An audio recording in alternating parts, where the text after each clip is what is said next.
Ladies and gentlemen, this is the regular city council meeting of August 13th, 2024. It is 6:30 p.m. I'll ask that you stand with us. We do the Pledge of Allegiance, led by Councilperson Rangel. I pledge allegiance to the flag of the United States of America, to the republic which stands one nation under God, indivisible, with liberty and justice for all. Thank you. You can have a seat. First thing on the agenda we're going to do is recognize some young people that are back there. And I knew they were here because I was in my office and I heard them come in. So, Coach, if you and your folks will come up here, we're going to talk about our softball team. Thank you.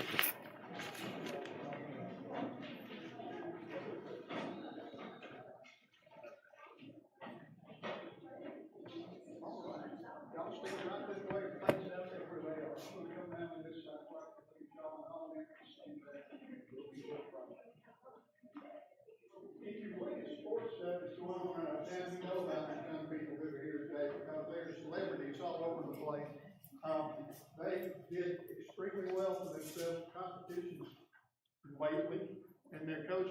The most embarrassing thing that a mayor or an MC or whatever can do is stand up in front of people and read off names, and you get to a name, so I'm going to say this name wrong, and the only person more embarrassed than the young person is the guy that reads the name wrong.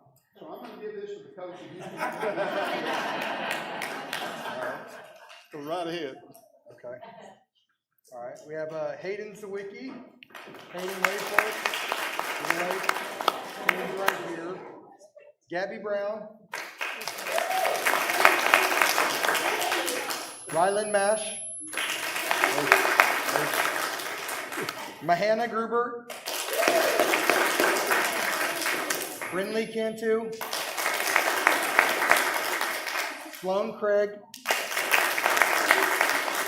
Kennedy Mash.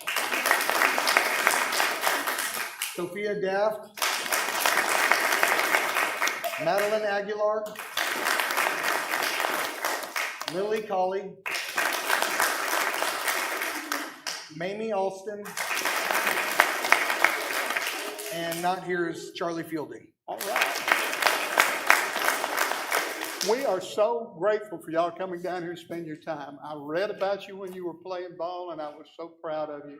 And I am excited to give y'all this really nice little frameable object here that you can hang up in recognition of your accomplishments as athletes in our town. And we look forward to school starting pretty quick when you get around to softball season and y'all are old enough to play in the high school. We'll look forward to that. We hope our football team and our basketball team does as well as y'all have. Y'all are an inspiration to us. I want you to have this. I'm going to come by and shake all your hands, and everybody's going to be taking pictures in a minute, so you may have to squeeze in a little bit so we can get everybody in. Thank you so much.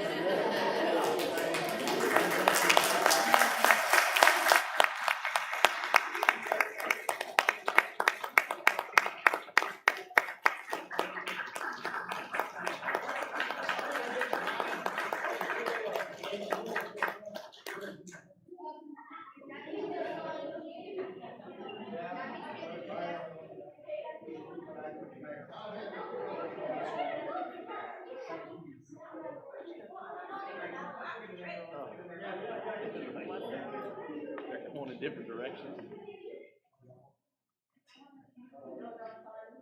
5, 4, 3.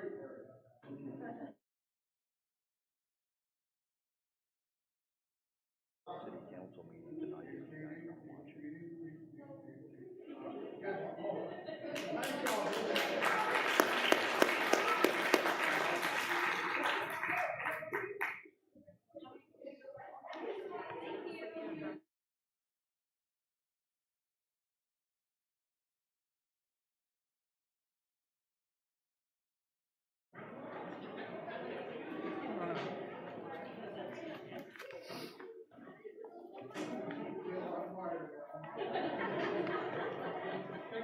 Thank you. Appreciate you.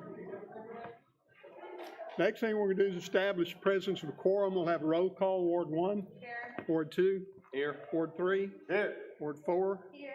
Mayor here. Next item, citizens to be heard. I have one card from Mr. Patrick Kane. Mr. Kane, if you'd like to come up.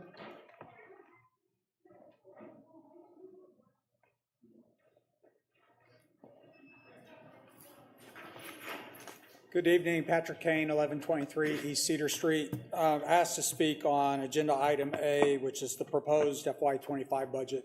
At y'all's last budget workshop, city manager said a 24% tax increase would be a tough pill to swallow. If you look at the agenda packet that was put out, the average taxable residence last year's bill was $1,101, and the proposed tax increase would add $285. That's worse than a 24% tax increase. That's a 25.9% tax increase. So is there something else in the budget, somewhere else you can squeeze, so that we're not seeing such a large, tax increase on the residents of the city? That's all. Thank you. Thank you, Mr. Kane. Next item on the agenda is the consent agenda. The following items may be acted upon in a single motion. No separate discussion or action on any of these items will be heard or held unless pulled by request of a member of the city council. Council, are there any of those you wish to move? If not, do I have a motion on the consent agenda? Make a motion to approve the consent agenda. I have a motion. Do I have a second? I'll second. I have a motion and a second. Any further questions? If not, we'll call for a vote. Ward 1? Aye. Ward 2? Aye. Ward 3? Aye. Ward 4? Aye. Mayor, aye. It's unanimous. Next item on the agenda.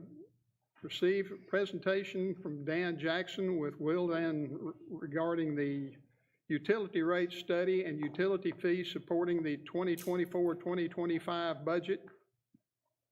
And Mr. Sorrell. Thank you. Good evening. I'm just going to introduce Dan Jackson and Dennis as well, did the utility fee study. Dan did the utility rate study. Dan received his MBA in finance from the University of Chicago in 1984. He has 35 years of experience as an international financial expert in the utility industry. He's completed more than 400 water, wastewater, electric, gas, solid waste, stormwater cost of service studies, and long-term financial plans for clients. He's also been an expert witness in state court, federal court, and before several public utility commissions, and has given dozens of lectures and presentations before professional associations. He's generally recognized as a national expert in water utility rate making and financial planning. Introduce Dan Jackson. Thank you, Robbie. Thank you, Mayor, members of the council. I very much appreciate the chance to talk with you tonight and present the results of our water and wastewater rate study and our user fee study. I have a summary report here and PowerPoint presentation I'd like to go through. I won't spend a lot of time on a lot of the details. It's a very technical report. I'd rather keep this relatively high level to talk about some of the major issues with regards to water and wastewater rates. I'm first going to spend a little time talking about the water and wastewater rate study, and then I'll turn it over to my colleague Dennis Coral, who will speak real briefly on the user fee study as well.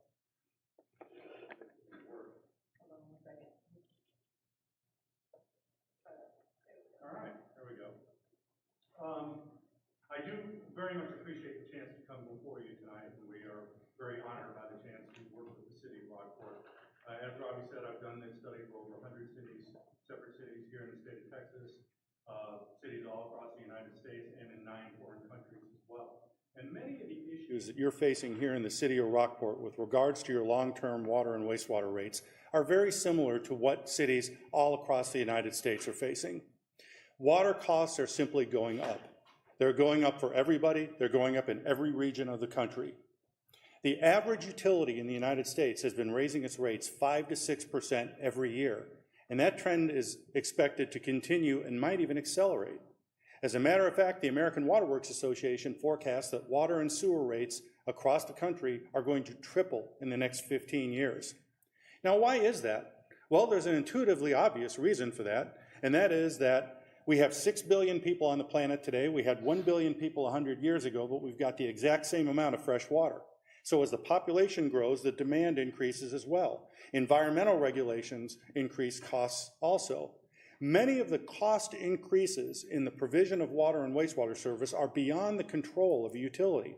For example, you try to run your water operation like a business. You want the revenues from your rates to cover all the costs of providing that service. Well, guess what? Like any business, your costs go up. Cost of everything goes up 3 to 4% a year just due to inflation. So it's natural to expect that water costs are going to trend upwards.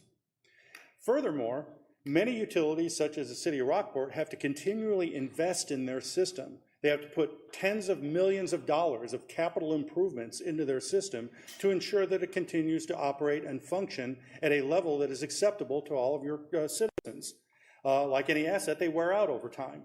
And so the combination of all these factors do push costs up. But also keep this in mind. I'm going to show you some rate comparisons. What you pay here in Rockport is compared to what people pay in other parts of, not only this part of Texas, but all throughout the state of Texas. But keep this in mind. 30 to 40% of utilities charge rates that do not cover their costs. So just because a utility's rate is lower than yours, it doesn't necessarily mean that they're running a more efficient operation. It might mean that they're using their general fund to subsidize their water and sewer fund. That's not happening here in Rockport. Your water and sewer rates are self-financing. Okay, we've talked about the industry in general. Let's just talk briefly about the city of Rockport in specifically. You're experiencing some fairly significant growth right now. That is properly managed growth can be very beneficial to a utility. Inflation, of course, is driving up your operating costs. You buy the lion's share of your water from the San Patricio Municipal Water District, and those costs are going to go up. They're already saying that they're going to be increasing their costs, and when they do that, you have to pass those costs through to your ratepayers. But very importantly, the city has identified $67.9 million of capital improvements that need to be funded over the next 5 years to repair, replace, maintain, and expand your water and sewer system. Now, the good news is that's a direct investment in the community at large. But the bad news is that's something that has to be paid for, and that is going to have to be paid for by the rates. So the combination of inflation, increasing San Patricio costs, and increasing capital improvement costs are going to push up your rates and are going to result in the need for a new water and wastewater rate plan. Now, I'm sorry these numbers are kind of slow, well, kind of small, I mean, but this is just a chart that shows what your current rate structure is.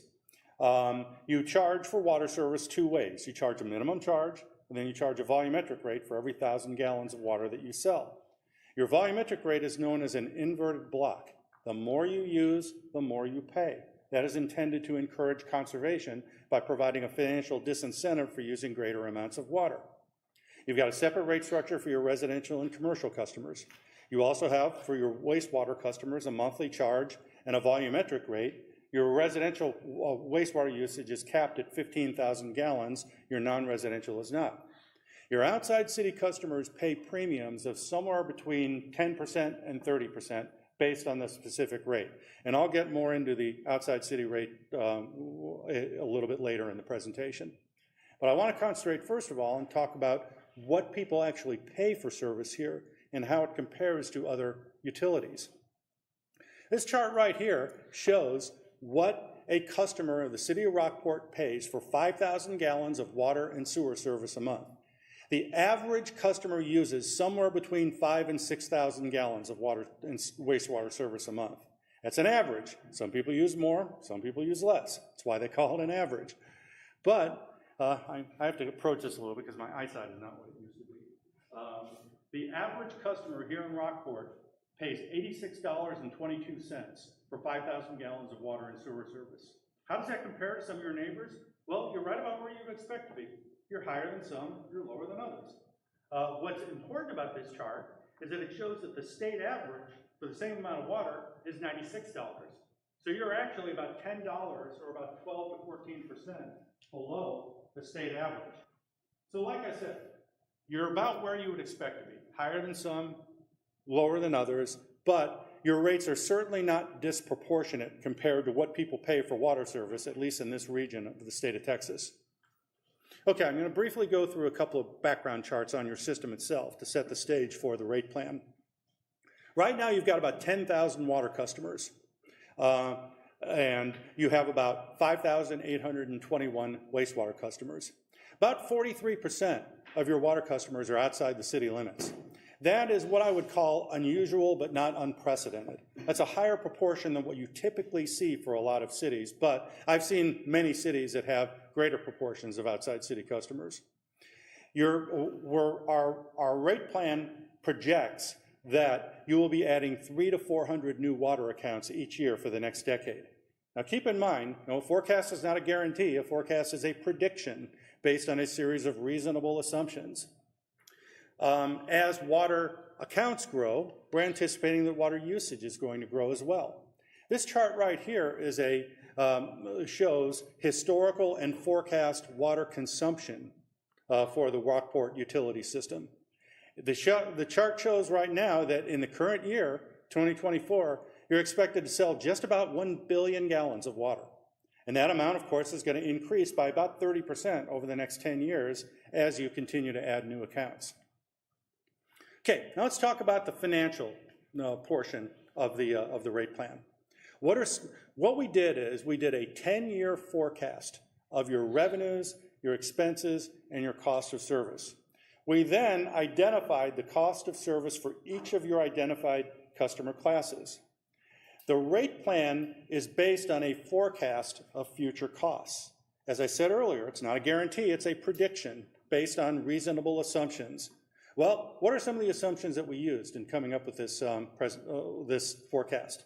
First of all, we assume that most of your operating costs are going to continue to go up, 3 to 4% a year. I think that's prudent financial planning. Costs are going up, they're going to continue to go up. Our model has the ability to forecast every single expense line item in the city's utility budget for the next 10 years. Now, some expenses are going to go up at higher rates than others, and our model takes that into consideration as well. The San Patricio rate is expected to increase by about 5% a year. And as I said earlier, this assumes that the city is going to be funding approximately $67.9 million of capital improvements, which is a direct investment in the future of your utility. That, to no great surprise, you don't have $67.9 million in the bank, so you got to borrow the money. And so the rate plan assumes that you issue debt over the next 5 years, and the rates are set at a point where that debt can be repaid. This chart right here shows the assumptions for the future debt. Capital improvement plans impact rates in 3 ways. How much do you have to pay? When do you have to spend it? And how do you finance it? This chart shows that you're going to have to issue about $47 million in wastewater debt and $20 million in water debt. And most of it is going to happen in the next 2 to 3 years. And so, as I said, the rate plan takes that into consideration. This chart right here shows your forecast cost of service over the next 10 years. Right now, it's costing you about $13.6 million to run your water system. That cost is expected to basically double over the next 10 years to about $26 million. The bar chart is broken down into operating expenses, capital outlays, and debt service. The top portion of each bar is the debt service. As you can see, it becomes a greater and greater portion of your total cost of service over the next decade. Okay, so let's first talk about the proposed rate plan for the inside city customers. We recommend that the city consider implementing a 5-year water and wastewater rate plan with rates to be adopted and implemented on October 1st of each year, 2024 through 2028.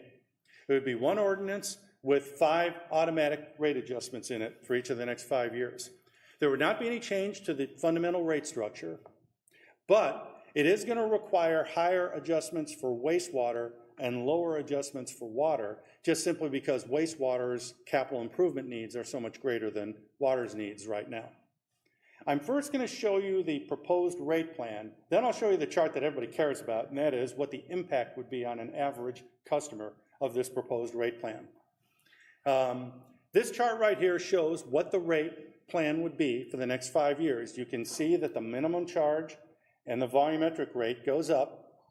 For those who have a pocket calculator, it's about a 3% increase each year for the base charge and the volumetric rate for each of the next 5 years. On the wastewater side, the rate adjustment would be a little bit higher. Again, because you're forecast to issue twice as much wastewater debt as you are water debt. And you have fewer wastewater accounts. So you're issuing more debt over a fewer number of accounts, so that means the adjustments on the wastewater side have to be a little bit higher. Now, I know this is a jumble of numbers. The question everybody asks is, what is the impact going to be on an average customer?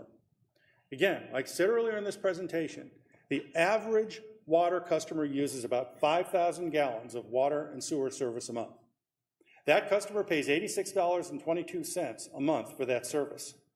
Under this plan, that customer's bill would go up by about $5.58 a month. That's about a 6.5% increase in the first year.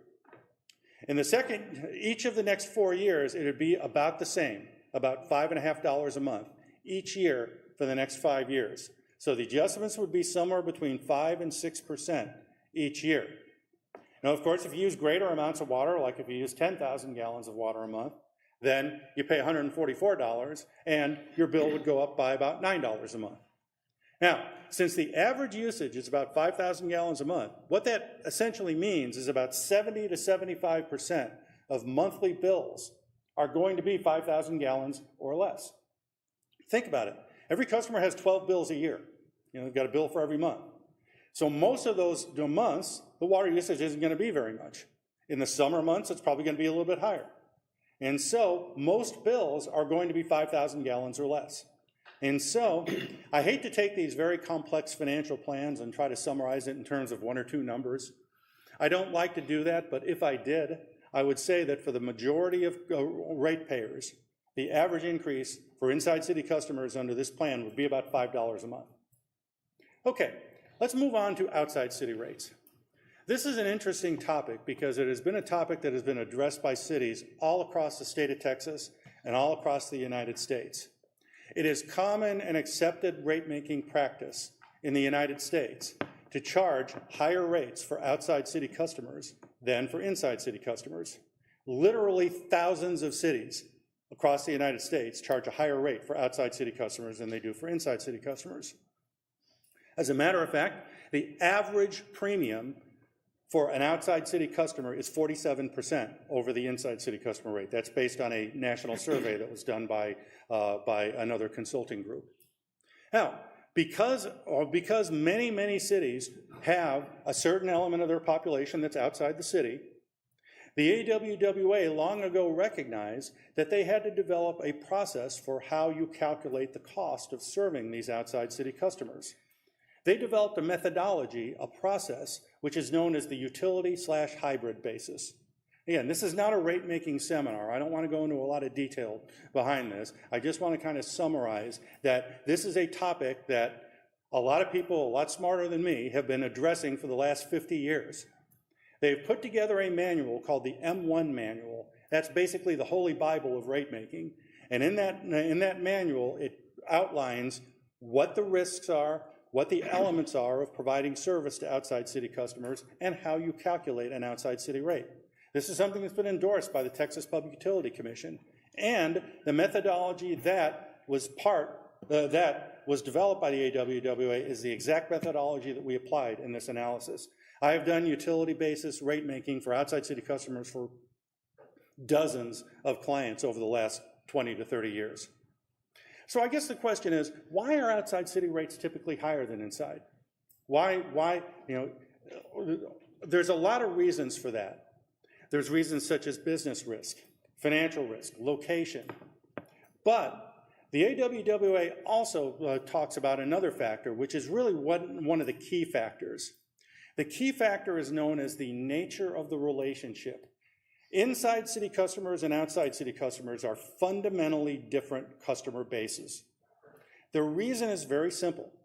If you're an inside city customer, you are an owner of the system. You own the system, you're responsible for the system. Your full faith and credit goes into supporting the system, and if there are any problems with the system, if there's any unexpected expenses, if there's if revenues aren't sufficient to cover expenses, or there's some kind of crisis or some kind of major accident that destroys a water treatment plant or something like that, it is the inside city customers through their general fund and through their taxes who have to pay for those repairs. So what that means is you're an owner of the system, you're responsible for it. The outside city customers really can be considered to be renters. They pay the rates, but they don't pay anything more, and they don't have any responsibility for the system itself. So for that reason, they're fundamentally different. Think about it this way. Who would you rather be? Would you rather be a customer who, of a water system, pays a certain rate for that system, and you have total responsibility for that system? Anything that goes wrong, you have to pay for it, you're responsible for it, your full faith and credit goes into that. Or would you rather be a customer who pays the exact same rate, who has none of that? So obviously, if you ask 100 people would say, I'd rather be the second person. So for that reason, the two customers are not the same. And so, inside city customers assume a risk in servicing the outside city customers, and they are entitled to be compensated for that risk. And how do you calculate that compensation? You calculate it through applying the utility hybrid basis, and that's exactly what we did in this calculation. So, as I said, this is something that's very common. This is a chart here that shows some of the outside city premiums for some of your neighboring cities. As you can see, some cities have very nominal premiums, some cities have very high premiums. Many large cities have, there are a few large cities that don't have any premiums at all, mainly because they essentially don't have any outside city customers. And there are other cities that have very, very significant, like 40 and 50% outside city premiums. So there's a lot of variation between what the premium is for outside cities. But what is common, though, is that it is very common for outside city customers to pay a premium on the rate. So we applied the utility basis. We did, it's part of our comprehensive internationally recognized rate-making model. And our model projects that the cost of service for outside city customers is somewhere between 22 and 25% greater for water customers, and somewhere around 30 to 40% greater for wastewater customers.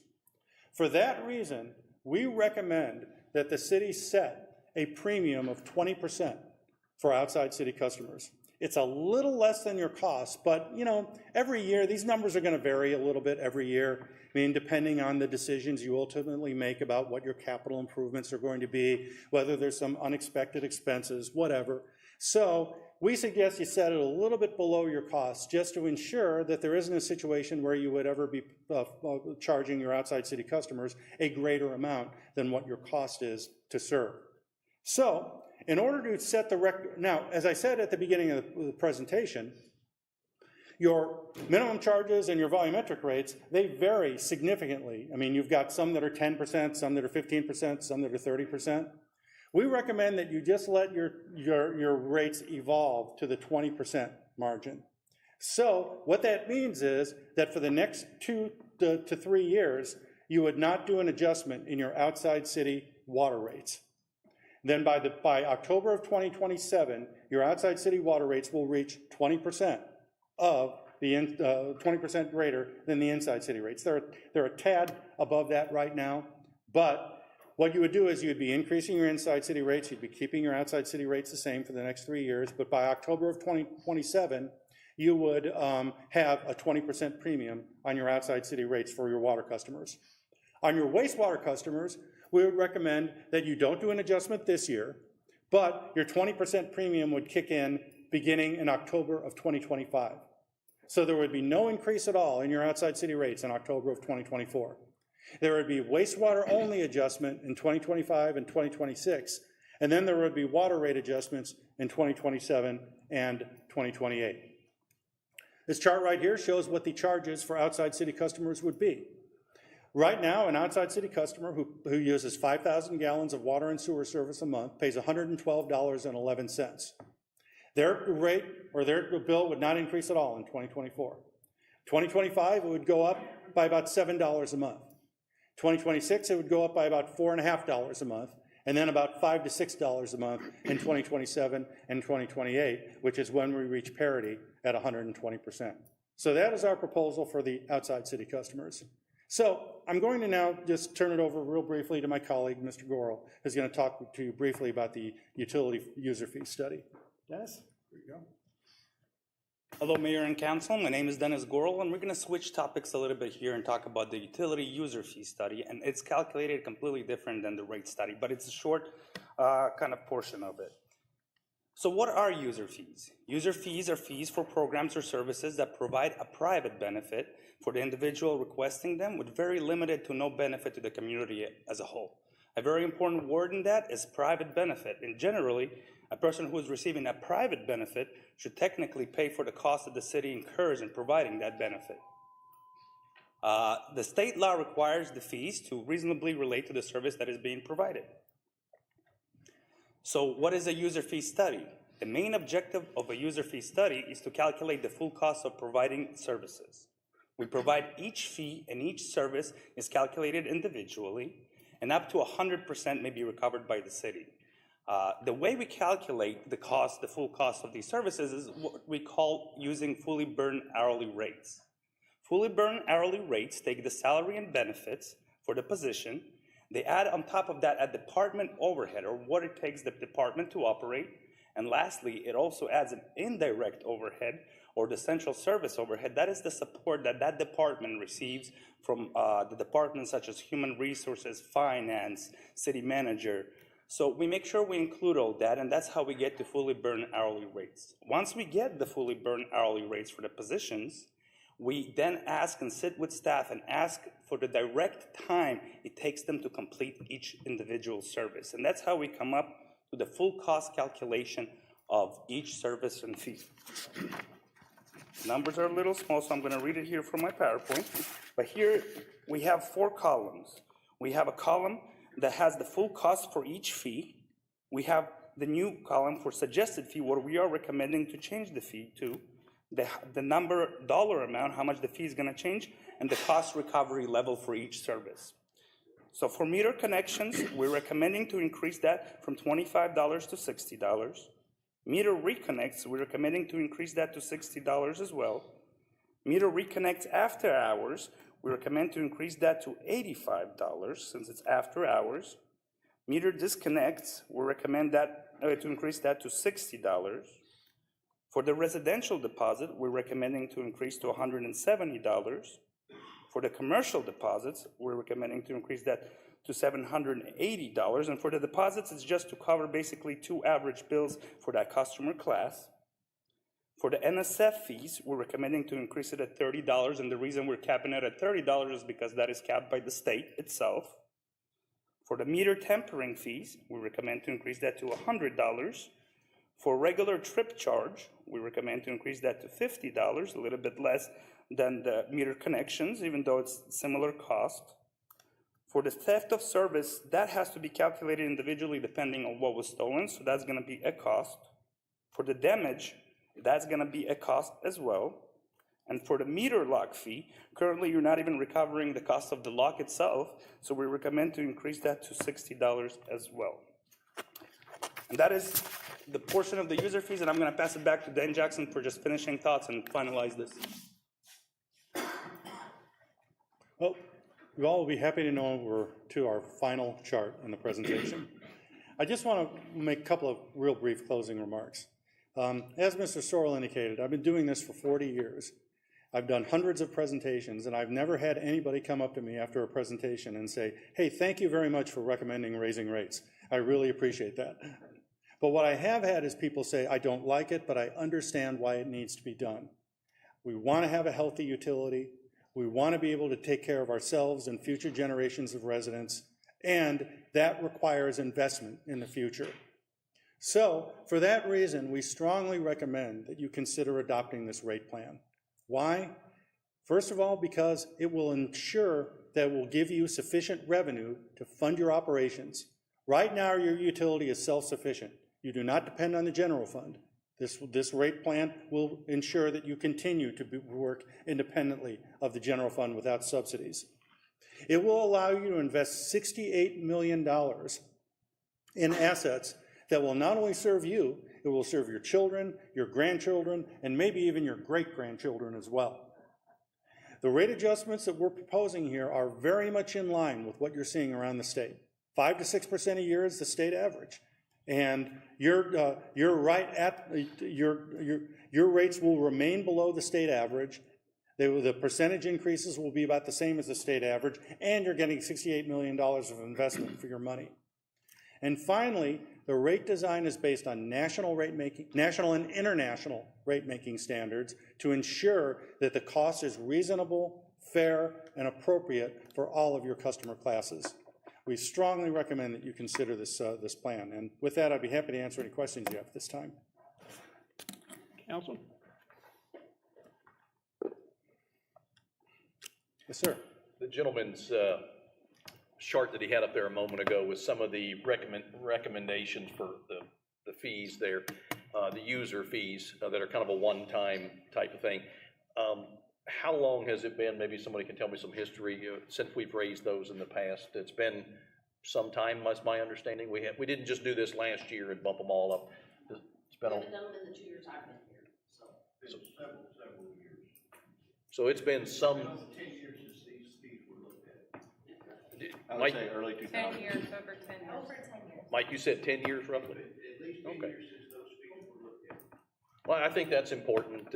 Again, nobody wants rates or fees or anything to go up if we can help it, but if we've held them for 10 years, it doesn't seem unreasonable to look at something like this here. I just thought that'd be good information. Sir. Other questions? I do appreciate the 5-year plan. For budgetary reasons, it gives you a projection of what for staff can look at for budgetary reasons, and also kind of know what your debt service could be based on those projections. So I do appreciate that. I think that's something to consider. I like that better than having to come back every year and argue the point or prove the point or whatever you may say. But I do like that part about it. Anyone else? I guess I just make a comment. Something that we all should really focus on is with inflation, is that 3%, I think you said, every year, that's already a cost that we have to put into raising these rates, if, you know, that we don't like to do, but if we have to raise our rates, it's because they're raising their rates. On top of that, the major thing that I look at is the CIP projects. We have so many outdated equipment that keep breaking, and we have to go out into our general fund and try to find it, our utility fund, and that is part of what is killing our our budget. So having those things fixed and stop kicking the can down the road is going to really help try to get those things in line, so we're not continuing to do so, I would think. So that's really a big important factor into why we need to make sure we have money into our utility fund. I would also like to point out that thank you for bringing a professional study to us. What we asked for in the end of last year, something to help us establish our rates and really have something to lean on instead of just picking out of the air. So I think this really does help us quite a lot. Thank you. Really appreciate your presentation too. I sat down and was gonna write out a couple of questions and you answered them before I got there, so I appreciate that. But thank you so very much. Appreciate your time. Thank you. Thank you. Next item on the agenda is hold a public hearing on solid wastewater rates, voluntary fire fund, utility fees for all customers. Mr. Sorrell.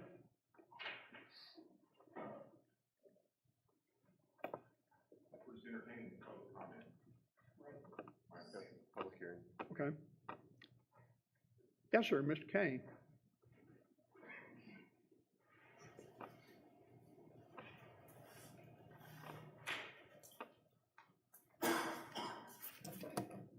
Evening, Patrick Kane, 1123 East Cedar Street.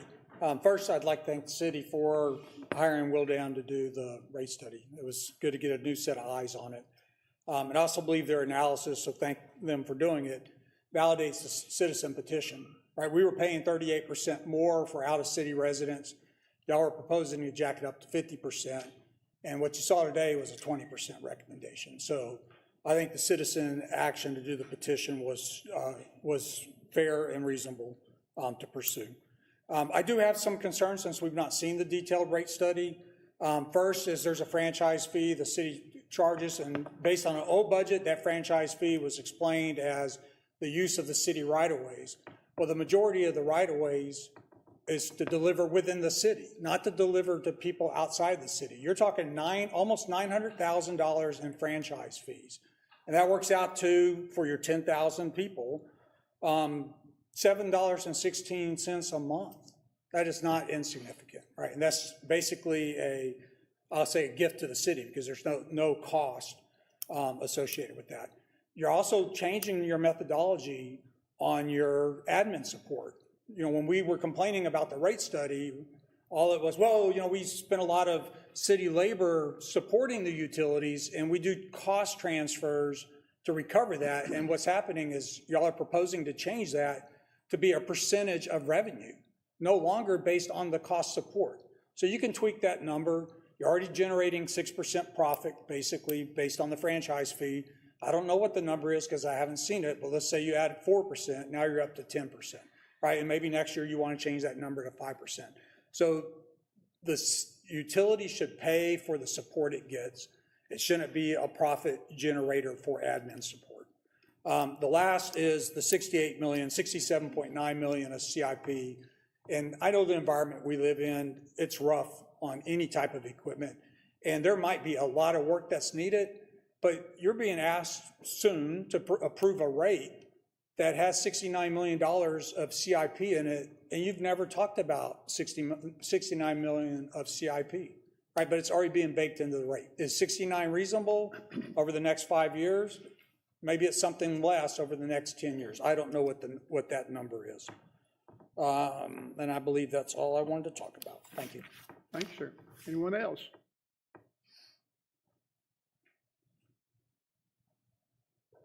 Thank you. Okay, item number 6, consider approval for first of 2 readings of ordinance 1941, amending the City of Rockport Code of Ordinances, Chapter 82, Solid Waste, Article 2, Refuse Collection, Section 82.39, Fee Schedule, repealing all prior ordinances in conflict herewith, providing for publication with an effective date. Mr. Sorrell. Thank you. Good evening again. We received a letter from Republic Services. Part of their contract is that they're able to pass through any consumer price index increases. And we received a letter from them, I believe that's attached herein, showing that there's a 4% across the board increase in rates due to inflation. The city also has a 6% franchise fee that they do collect for handling on top of their rates, and so we've included that. There's a $1.48 administrative fee on residential cards. Once you get one on the commercial side, it's just flat. It's a 6%, but that's included in these rates. And so what we're asking is for council to approve. The net increase to residential customers is expected to be $1.10 per month. Excuse me. So we're asking council to approve increasing the rates. Again, it's more of a pass-through from Republic Services, and these are already included in that proposed budget, because we really don't have a choice. We have to either absorb it or it's not really optional for us. Any questions, please? Questions? Another couple comments to go to Mr. Kane. Thank you for speaking up at the public hearing. So I just want to elaborate on the franchise fees that he spoke on. I know you just kind of mentioned it, so they were included on the study. You said the franchise fees. Oh, okay. Oh, Yes. hold on. This is just for solid waste. It's just solid For waste. I can't trash. talk about that. Okay. But we'll have those ordinances on the next agenda. I'm sorry. I was confused on that. I'm sorry. I mean, if you want, we can grab. No, it's okay. I Dan can and- wait. I can go next. Okay. I was just confused. Sorry. It's my fault. Are they gonna be here next meeting Nope. to answer No. questions? So Nope. can we retract back Yep. And we'll. into the end of the public hearing So so that we can ask questions? I just misread. you have new questions from the public hearing? Or we'd Yes. like to address Send them comments in from and the we'll public get, hearing? we'll get an answer from those guys, yeah. We'll have that before. How did I do Since that? we're already on this agenda item, do we need to We'll just take finish action on this. this one and then get them? We need to do something else. No. This is only on solid waste, Yeah, we're not this- bringing them I know, back. do we need to take action on solid waste before we start bringing that back up? Yeah.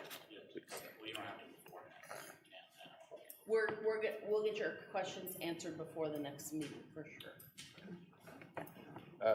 On the Republic Waste, I just wanted to say that this was included in, I believe, in our contract. We didn't realize savings on the last contract? We didn't have the CPI built in on the last one, the Yeah, last year's? I don't think there was one last year, if I remember. No, there was on commercial, I believe. Commercial, On only commercial, residential yes, sir. not. And we accepted that knowing that in the following years, we would probably have to play catch up. And we're still, 4% is still not the 9% CPI, so. Absolutely. And like everything else in the world, everything's just getting a little more expensive, so. With that said, I move to approve, item 6 as presented. I'll second. I have a motion and a second. Any further discussion, question? If not, we'll call for a vote. Ward 1? Aye. Ward 2? Aye. Ward 3? Aye. Ward 4? Aye. Mayor, aye, it's unanimous. If you would like to go back to number 4, these guys are back and you can ask your questions. So I just wanted to know a little bit, elaborate on the franchise fees, that Mr. King had talked about, are those included in your rate study? Yes, they are. Franchise fees, payment in lieu of taxes are recognized by the AWWA as a fair, just, and reasonable cost of providing water and sewer service. And so, yes, they are included in the cost of service, and that is a responsibility that all ratepayers have. Because a payment in lieu of taxes, part of the purpose of that, it's not a profit to the utility. It is used to reimburse the general fund for the services that the general fund provides to the utility. For example, you, city council, city manager, all of you support the water and sewer system. And so, but you're not paid for out of the water and sewer fund. And so for that reason, cities typically have this kind of indirect charge in order to reimburse the general fund for the support that it provides. It is a fair, just, and reasonable cost. Cities everywhere. I mean, all over this. In fact, I don't think I've ever seen a city that doesn't do it. So it's done everywhere. Yeah, I just wanted to make sure that was on record. And then also with the CPI projects, I also just want to say that we have gone over those for the last, at least since I've been in council every year, and we have not been able to do maybe a few. So I know every year those yes, and I know every year it builds up more and more because we have to keep kicking the can down the road. So I just want to put those things on record while we're in the meeting. Thank you. No, I just wanted to ensure that Councilwoman Patman's questions were answered. Sure. And I believe as a percentage, I think I was looking at Austin's, that I think Austin's utility transfer is like north of even 11%. That sounds like Austin. Yeah, they're one of the higher ones, but. I appreciate it, thank you. Thank you. Sure thing. Next item, number 7, consider providing direction on voluntary fees to set for the utility bill surcharge fund, which is the fire fund, for fiscal year 2024, 2025.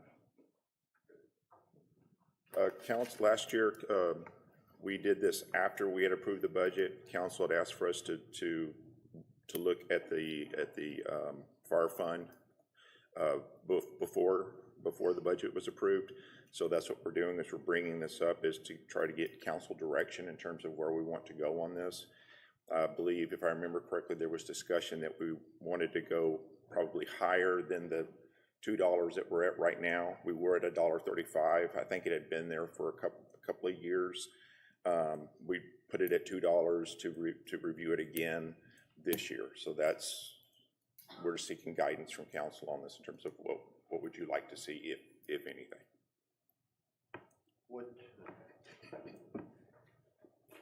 Everything's getting more expensive again. Just keep saying that same thing, and I do believe for the $2 or $24 a month or $24 a year that we're paying for the volunteer fire departments, we're getting a heck of a deal. And I don't know if that's even coming close to covering some of the costs that they may have. I did ask some of them to show up today to just kind of see how the increase from last year to this year, or 23, whatever it was, if it actually did help them at all, and if there was a need for another increase. So I kind of got them at 5 o'clock today, so I didn't really give them much time to prepare. But if that's okay with the mayor, I'd ask the chiefs to maybe answer a few questions for us. I think that's justifiable. We have discussed this at times in past, and if we ever had to come up with a paid fire department, it would cost you almost the equivalent of what the police department makes, which is a little bit more than $24 a person per year. We need to do something because these guys are having to pay a lot of money out of pocket for their own equipment, for their own uniforms, for everything they've got. We have an oyster fest that helps pay for fire trucks, and we have all sorts of things that go on. But there needs to be something that we do that makes it more bearable for the cost that these guys have to pay, guys and women have to pay in the volunteer fire departments. So, gentlemen, whichever of you would like to come first, come up and tell us about your expenses and what you think would be a help to you. Sorry to put you on the spot, guys.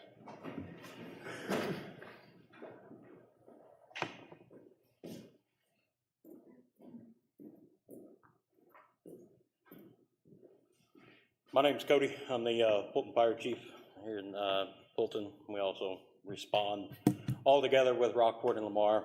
We all three work together because that's what it takes. But I do have a, you're asking about cost. We said prices go up every year.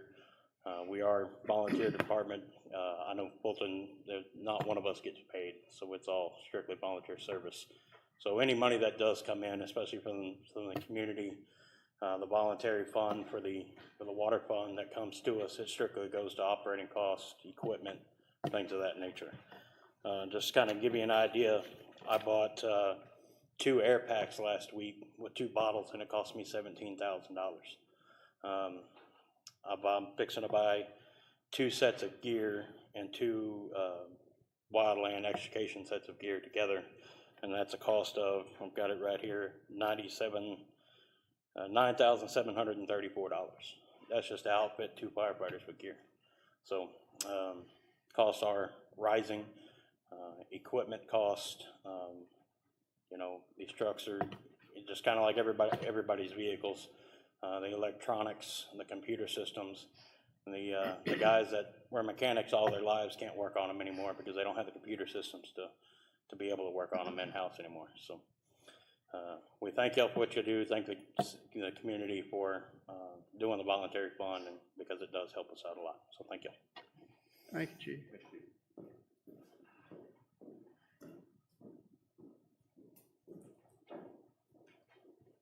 Good evening. Roy Laird, Assistant Chief, Rockport Volunteer Fire Department. The funds do help us out a lot. These funds are mostly used for us to purchase fire trucks, and we're looking to replace one of our older engines, which is over 25 years old right now. By the time it gets replaced, it will be pretty close to 30. So you're looking 3 to 4 years out by the time you order a truck and you actually get it delivered.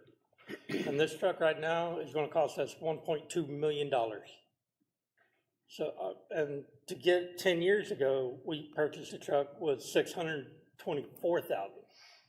So you're looking at an increase, 400 some odd thousand within the last 10 years. So this fund really helps us out a lot with that. Thank you. Yes, sir.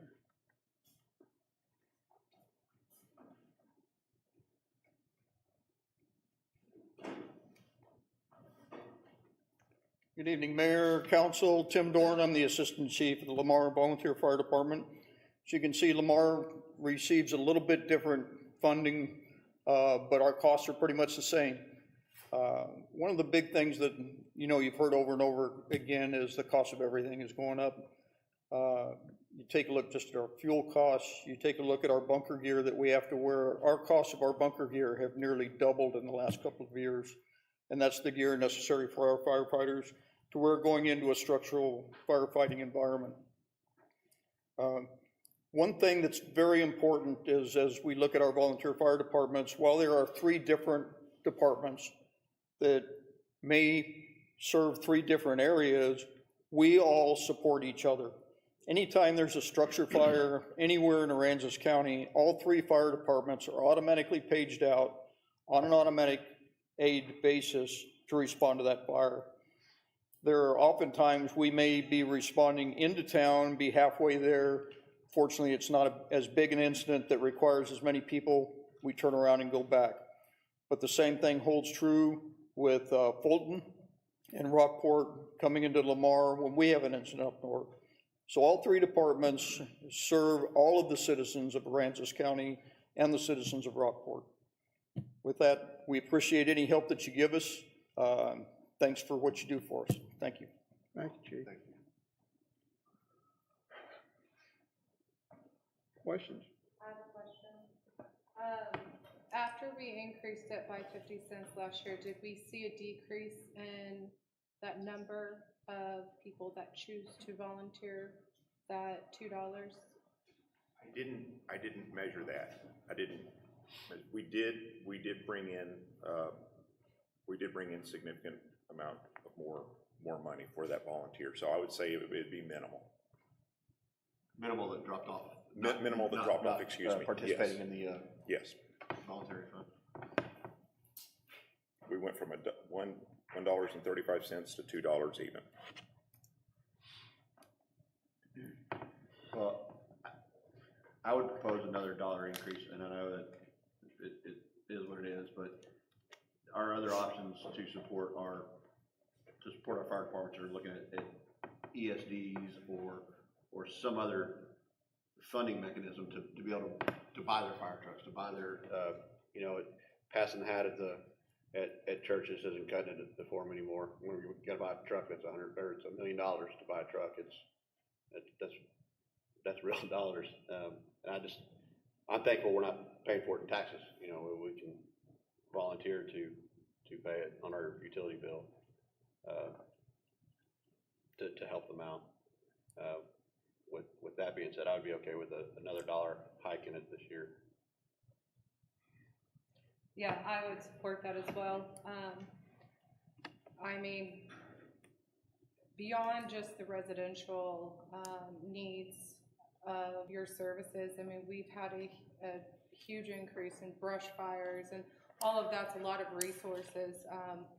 There's a lot of things that go into this that I think that an additional $1 would be supported. My only concern was by increasing that, will we see a decrease in the number of volunteers, because that can negatively affect the overall revenue.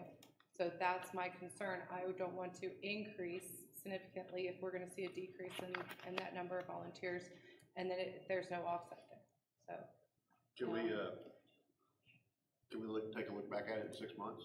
I mean, it's by ordinance, so we could, if we're seeing a fall off of funding, at the 6 months, so we roll it back to a different, yes ma'am, I'm sorry. Oh, Maybe we could do an option, like, we're at $2, so we say you can do $2.50, you can do $3.50, or you can do $4.50. I was gonna ask, the way it's set up, it's standard too. And so, Can you go in, I know you do a one-time payment, right? Like, but can you set it where we could even do like 2, 3?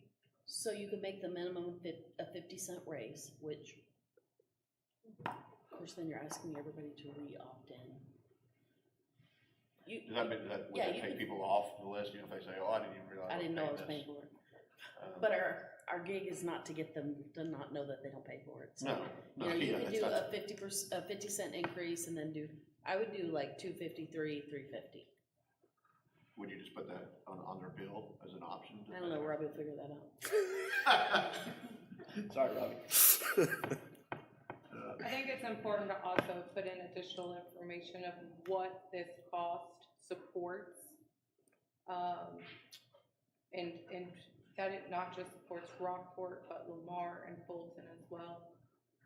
I think it's really important because before this came in front of me, I wasn't even aware of how substantial that was. It was part of my bill, and knowing now, it's something that I would be comfortable increasing it, you know what I mean, because of how important it is. So I think it's very important to share that information with others that may not know.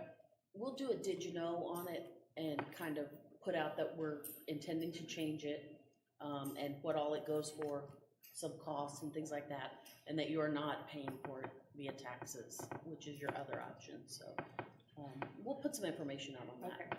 I like the idea of giving the opportunity for, again, 2, 3, $3.50 for, I think probably gonna be surprised how many folks will check the top box, because they understand that if we put the did you know in there, that can help some others that maybe, but giving someone the option to give a little more than even what Brad was saying, I think we'll be surprised what we get. now it's part of the bill. I think that's the deal. is it's part of the bill, because I knew there was a caveat with this. Yeah. Yeah, it's included as part of the bill already, and so therefore it would be changing we'd have to have more billing adjustments. So if I want $5 out of my bill, you go in and you put, the Vanessa wants $5. I think, I remember visiting this last year, is that if people wanted to pay more, they were welcome to go they could go to the billing department and pay there. Because then you're getting into billing adjustments as you're going forward and constantly trying to tweak. You're trying to hit a moving target. That was why we didn't do the check a box, was because it messed up billing. That's right. So previously it was a voluntary basis, and now I think you have it on every bill, is that correct? It's included, yes, it's included unless they opt out, then it's not. But otherwise it is included, and so it's already baked into the bill. It would create a nightmare on that end. If we did the option. If we did an option. If you did an option, it would make it a nightmare, yes. Now that was coming back. Jamie would hunt me down. Yes, you would. Our less than user-friendly software would not, Yes. Thank you. probably assist with that. Yes. Well, then, Darn it. and I guess, I was gonna support that, the options, but I don't sound like that's gonna be conducive for what we're trying to do here, so. You want to do something in the middle, and then we can look kind at of this every monitor? year, is that right? We look We at this every can, 12 you can look at it months? anytime you want. Okay. You know, we went from $1.25, or $1.35? $35 to $2, but that $1.35 was not adjusted for Several years. for quite some time, if I remember correctly. I mean, probably think the same thing with our rate studies, over 10 years. So I don't feel like I'm making a huge grab by adding $1 to it, since we didn't add anything to it for quite some time. So I feel like I still support a $3 utility bill on that. I'd feel comfortable with that, but is this something that you can, moving forward, monitor if there's any significant, like the number of people that may choose to opt out? Because if we're seeing a high number of people opting out because of $1 increase, we may need to revisit this and reduce it down to something that's more. I'll ask Robbie to put those monthly revenues in my city manager's report that you get at the end of the. That would be helpful. And then just the information where they can make an additional, donation, and how to do that if it's not an option to increase it as a standard on the bill. Okay. I believe they still do a letter drive. Do all three of y'all still do letter drive? Correct. Okay. So there's your option for a one-time drop a check. Yeah, because the software, like you're saying, is less than helpful. I mean,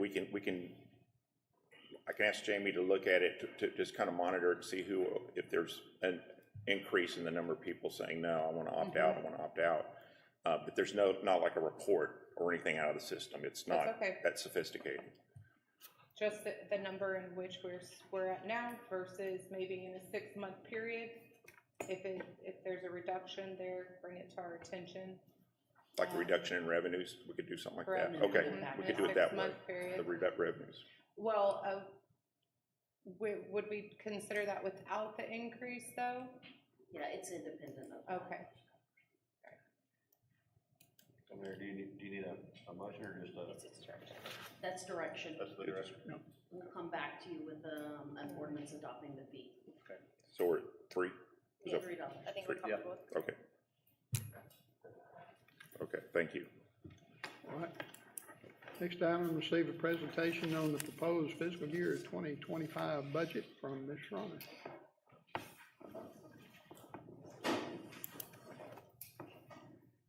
Mayor and council, I'm sorry. Thank you. I did not print you a budget book this year. I have no intention of doing so unless you request one. You have a little green thumb drive. It's on there, and it will be on the web as soon as it's, well, we have to put the proposed as soon as this meeting's over. So this has been an interesting budget year. You guys have all worked really hard. Lots of work sessions and information Can I get some help? Have gone into putting through this. I'm not gonna bore y'all with lots of details. I'm gonna hit the high points. Yep. Okay. Start right there. So this year for our proposed budget, we are anticipating, or we're asking you guys to approve 3.5% increase, which we're allowed by law on the M&O operations, plus the tax assessor collector came back and informed us that we have an unused increment, and we would like to grab that as well.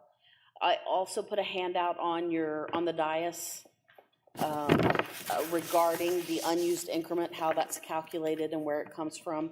I know we've had discussions in the past 2 years about using increments, and every year we think we use them up, but every year they come back and say, oh no, wait, you have one more. So in addition to that, then we're asking for an additional 2 cents on the INS. When we started our budget discussions, we told you guys that we needed 6 cents on the INS to fully fund everything that we needed to operate. We think 2 cents is a better number to get us moving in the right direction. That'll be a 12.5% increase in taxes, or a 4 cent per 100 valuation on each home. It will afford us a 16% increase in revenue. And of that, we'll end up with a 5% COLA, which we've discussed. We did not give a COLA last year. We gave a one-time payment. We are attributing some of that to a 90% turnover rate in staff. So we would like to do the 5% COLA to keep up with the rest of the world. I have up there potential police officer. What we discussed about this is all of our positions aren't full. There's potential for a grant to come through for this. If we receive a grant and if we're able to fill our positions, we would like to have the money in hand for that one new police officer. We have not had new police officers, a new in number, since Mayor J-Ro was the police chief, and I know that's been at least 5 years. So this would be our first new police officer in 5 years, again, with the caveat that we can fill all of our positions. If we do not fill all of our positions or we do not receive that grant, we'll have the money held back. We can put it to the reserves, which our reserves are at 111 days. They need to be at 180, 160. 180. So it would not hurt us at all to put that $100 and a few $1,000s into the reserves. We're going to restart the V&E program, vehicle repair and replacement program, vehicle and equipment. We have not done that. I don't think since you got an influx of vehicles from Harvey, and I say you because I wasn't here then, so you guys got an influx of new vehicles, but there was no repair and replacement. This 16% increase in revenue allows us to catch up and then keep going. So there's a catch-up game in there. Pool repairs, Brittany brought me the lovely news that we have to have somewhere between $250,000 to $500,000 worth of pool repairs. I know that's a big squishy number. It's gonna be, there's a set amount that's about $250,000. When they start breaking it down and getting into it, we think there's gonna be a lot more. To that end, the pool has outlived its useful life for about 10 years. So if we put an influx of money in it, we think we'll end up with about a 30% savings in efficiency. So it hopefully will be worth our time. We've talked about having a city hall contingency. I've said it 100 times, I will say it again, we are not over budget. We are not over budget on city hall. We also are not finished with the project. So it's not gonna hurt, in my mind, for us to have a couple of $100,000 in hand for finishing up that project. We haven't really gone through our issues publicly because we aren't over budget, and we are working those out. But those, as the project comes to close, those things will come more into focus, and we'll have a better idea of what we need to present and what we need to ask for, if anything. I have to say that Kimberly Henry has done an amazing job. If you ever have a project you want to keep under budget, get her on it. She will make sure it happens. So, and then the other thing that Andrea just mentioned, we haven't done our capital improvement project. I know since I've been here, I don't know what you did before that, But, we've got to start putting our capital, we've got to start investing in our capital.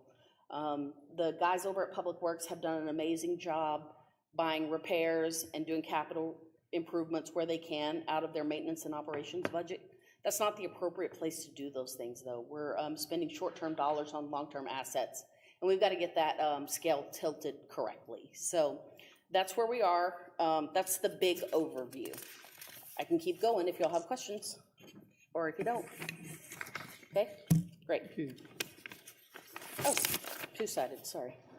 Tax rate history, if you look, we're going lowest to newest, oldest to newest, but in 19 and 20, we had a tax raise there. But every year since then, we have done a tax rate decrease. So this is the city taking the no new revenue rate, and as the property values go up, the tax values go down to reduce the new revenue. That has hurt us in a lot of sense that we are not keeping up with the rate of growth and the new items that we have come in and the deterioration of our assets. So we're growing, assets are going down. Next. This slide, you can't see the title there, but it says comparison of tax rates with your other cities. We put it in the M&O and the INS because those two things are going to become very important. And the one you can't see down at the bottom for these guys is the city of Corpus Christi.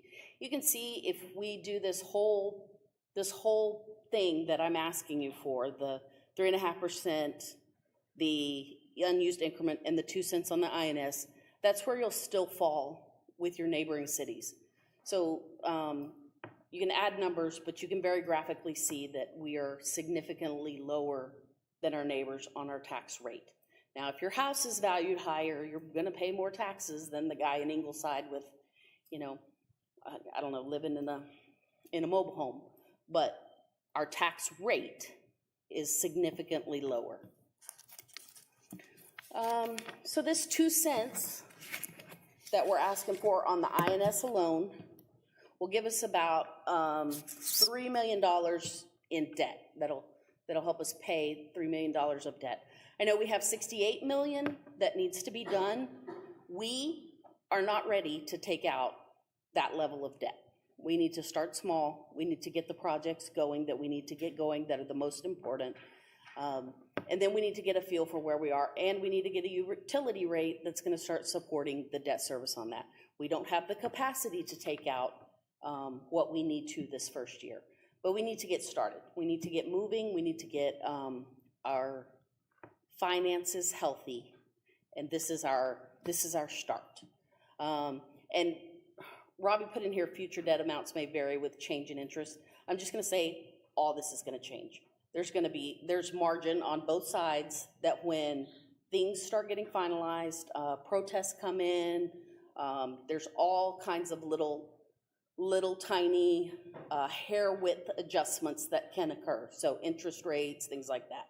So when I say our tax rate is 0.44055 and it comes in at 0.44056, just know that when we finalize everything up, there's going to be wiggle room. There's wiggle room throughout the year. You know, things change, but we try to keep it very constant on a high level. Go ahead. This is just another, off of that increase, this first year we'll get 1.48 million with M&O and INS combined. We talked about what those things are going to be. The INS, of course, that's the illustration at the bottom, what we intend to do with that money. The V&E is going to take a significant portion of it, but we just think it's really important to get that back operating so that Dale can keep our vehicles healthy, and you know, we don't want to be driving junkers. Those are rolling billboards, and we want to represent our city fairly. So that's what we'll do with it. We've talked about what the M&O will be used for. Of course, the COP 5% increase. We also are going to have significant insurance increase. I heard that TWIA was going up 10%. I think Blake McDavid is working on getting us a little bit better rate than we've had in the past. Our health insurance is going down, but all of our other insurance is going up. So that's $756,000 will be eaten up very quickly with a couple of good bills. Additionally, our sales tax is down. We've said this before, most cities are more sales tax dependent than property tax dependent. We are not. So not only do we not depend on sales tax, the little bit that we are getting is decreasing. So we are gonna have to forecast that for a little bit less for the coming year. So that will be a decrease in the M&O side as well. And we're gonna work on some stuff to get that back up. And then the next one is hotel motel tax. That's also going down. We are changing that. We've talked about the way that we're gonna allocate that. We're gonna ask you to adopt that in a little bit. We do expect an influx when we get our short-term rental software online. I know we have a training this month. I think it's at the end of this month. Next month. It's in September. So we're rolling that out. It's a process. It's a big program and involves a lot of people. So we'll see a little influx in that, and then we'll have a better idea, and we'll revisit this in 6 months. I have talked to the recipients of hot tax, and told them that if we get a significant influx, I think we should consider a mid-year award. Our goal is not to keep hot tax. We keep a 365-day reserve. There's not really a need to keep anything beyond that, so we should go ahead and give that out. In the hot tax, we are proposing pulling all the marketing in-house and hiring a professional marketing person to work on that.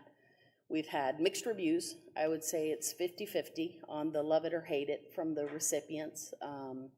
I think that the chamber is gonna be a really good partner in that. They've been running the EDC and they've been doing a fine job. We just have to get these numbers up, and so this is our try something different. So we're proposing that as well with our hot tax collections. What's next? So you're gonna do hot taxes tonight. We also need to take a record vote to hold a public hearing. So we're gonna ask you to do that tonight. A record vote just means that you all vote individually, which y'all do anyway, but we have to call it the official thing. We'll have a hearing on the tax rate on the August 27th. We're gonna have a hearing and a first reading on August 27th. We will also have those utility rates here for you to adopt. And we will present that, unless I hear strong objections, we will present that to adopt the 5-year plan. That's an amazing thing to come out of the rate study. So like I said, unless there's any objections, we'll do the whole thing. He's put the whole kit and caboodle in there. So, and then we will do the 2024 tax rate second reading on September 3rd. And then hopefully on September 17th, we will adopt a final budget. Are there any questions?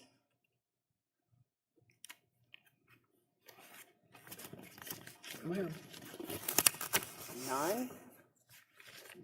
Well, I would just say, I'm thankful that we found the unused increment, that we got another. Always. Another little Easter egg there, but that was a good one. That's a boost, and that helped us come off of that 6 cents, for the full need. And originally in our original, I guess our first workshop, our first presentation, we were at that 6 cents and 6 cents. And that was, I think we all came to the realization that was gonna be a hard pill to swallow. We were prepared to swallow it, but it was gonna be a hard sell. And so where we're at today, I think is better for the community. Well, we have a list of what we need and what we can realistically do. And in my mind, we need to take what we can realistically do, and hopefully we will do those things and do them well, and then be able to take on more. But I don't wanna just, hey Mike, here's, $68 million, good luck. I'm not gonna do that to him, or that would be setting us all up for failure, so. You would retire that day? Is that the day you walk out? Take my $68 million and go. That's Donahoe, D-O. Yeah, spell it right. So we need to be realistic, but we also need to be working in that direction. The list is not exaggerated, and the list will only grow. So we have to get there. We have to catch up, or we have to reduce services. And it's just a choice we have to make. Can you just make a comment real quick, how drastically we would have to cut services? I just want to make this picture out there, like, this is how bad we would have to go. Sure, so if we were to cut 15 people, we work with 150, that's a big round number, that includes lifeguards, so it's actually, I guess, about 130 people. We would need to cut at least 15 people, or the equivalent dollar amount of 15 people, which I can't tell you what that is. Robbie, he's a math guy, I don't do big math. Yeah, 80,000 per head.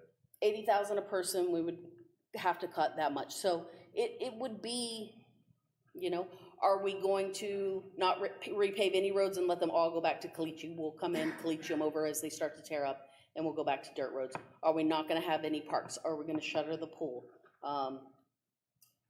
You know, everybody says, oh, you know, we need more cops, but when you get to that level of cutting, you're not gonna have to cut a cop, but you're gonna have to cut something. Are you gonna cut a rifle? Or are you gonna cut, you know, administrative staff? Everybody will have to give if we don't get on track. And it's not we know that we have done some things historically that probably weren't in our best interest. EDA loan is a great one. But the decision makers of that day were doing what they thought was best for the city. I'm telling you that, in my opinion, this is what's best for the city to get us on track. I mean, we've gone over it, and I've sat through many budgets. As much as I would love cut taxes, that's my goal in life, is to cut as much, but with just the last couple of years and all the Easter eggs we keep finding, and the money that we have to keep spending that we just don't have, I just don't see another option out of here to make this work, so we're not lowering our reserves and at the same time keeping our city services up to where they need to be. I did not put in here, and I'm very sorry, keep going, please. The average household will feel this at about $285 per person, $285 per household, so per year. And then could you keep going, please? Sorry. On my presentation.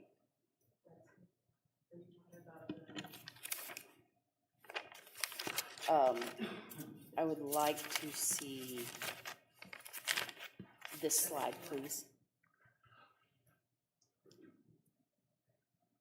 Even saying we're going to increase your taxes, it's about 4 cents, 4.5 cents. You are still so far below your neighboring cities. And, you know, the value that you're getting for those lower taxes, all you have to do is go over and look at Aransas Pass and see what they're doing. And they're paying 3 times as much as you.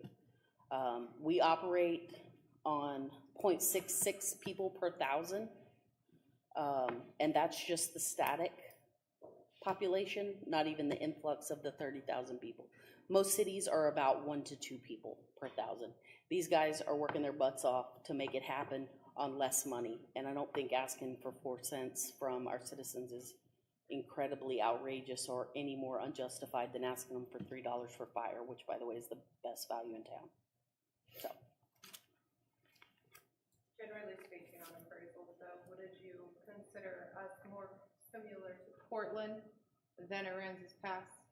So even then, we are still paying a significantly lower rate. But We as probably, far as, you know how it is. I'm sorry. Appraisal's low, your tax rate has to go higher to offset. So I feel like Aransas is kind of a bad example, even though they are probably one of the, maybe the highest. But their overall appraisal value of their homes, they're probably much less than Rockport. Right.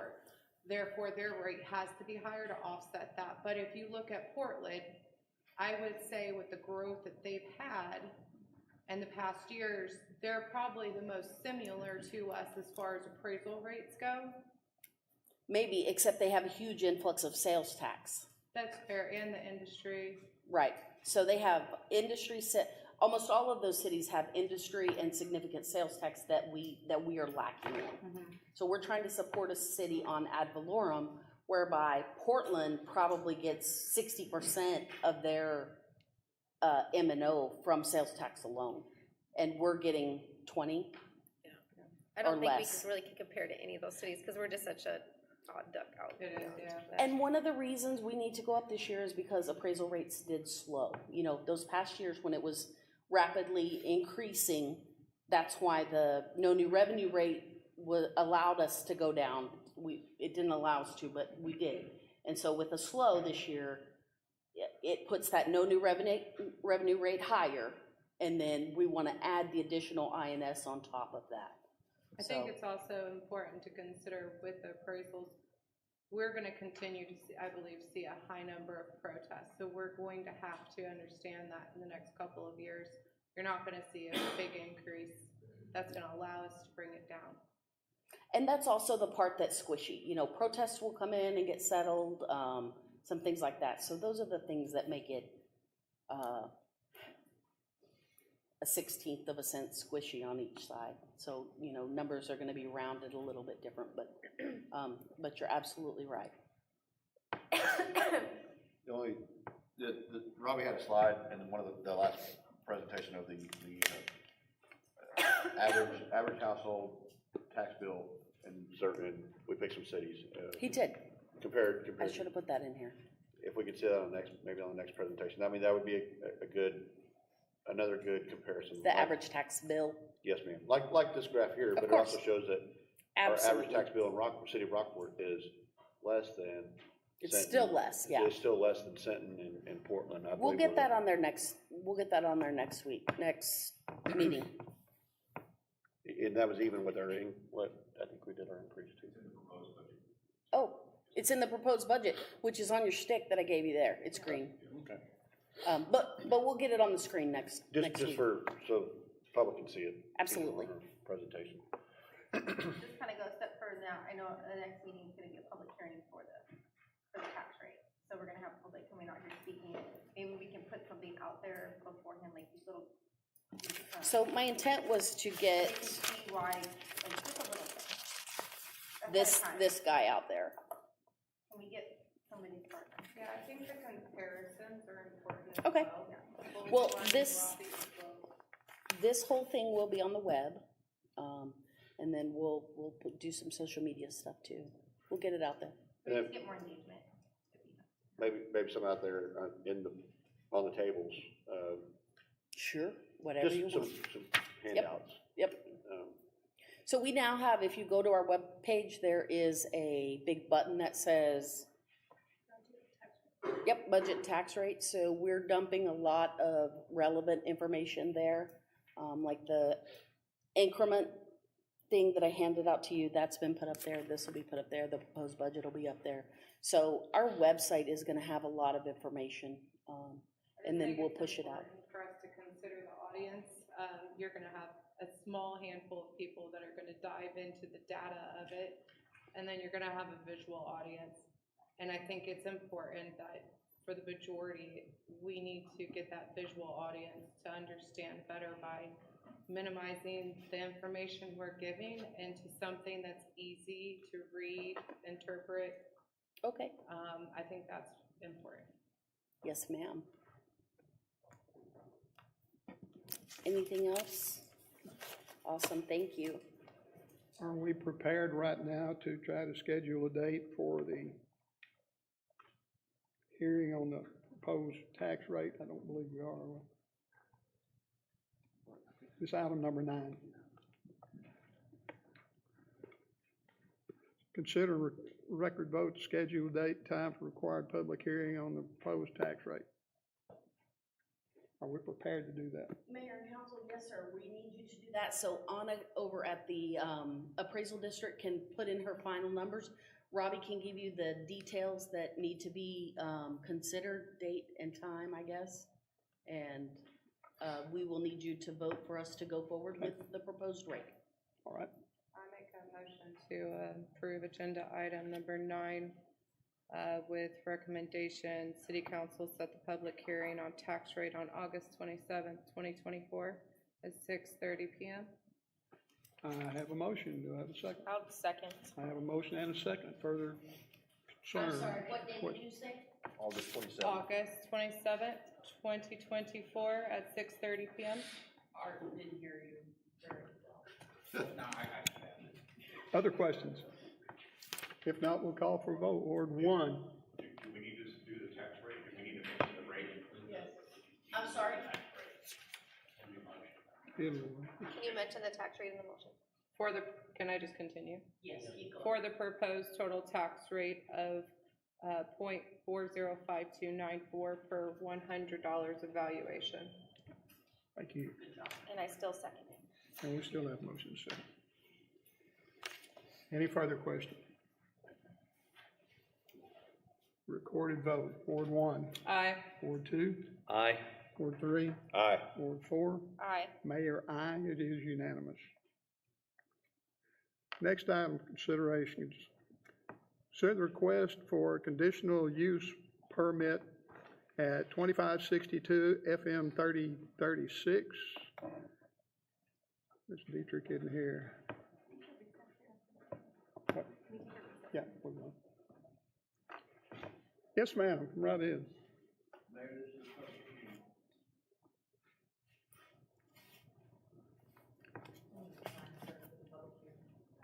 Oh, I'm sorry. Yes, it is 8:01, and we are in public hearing. Thank you.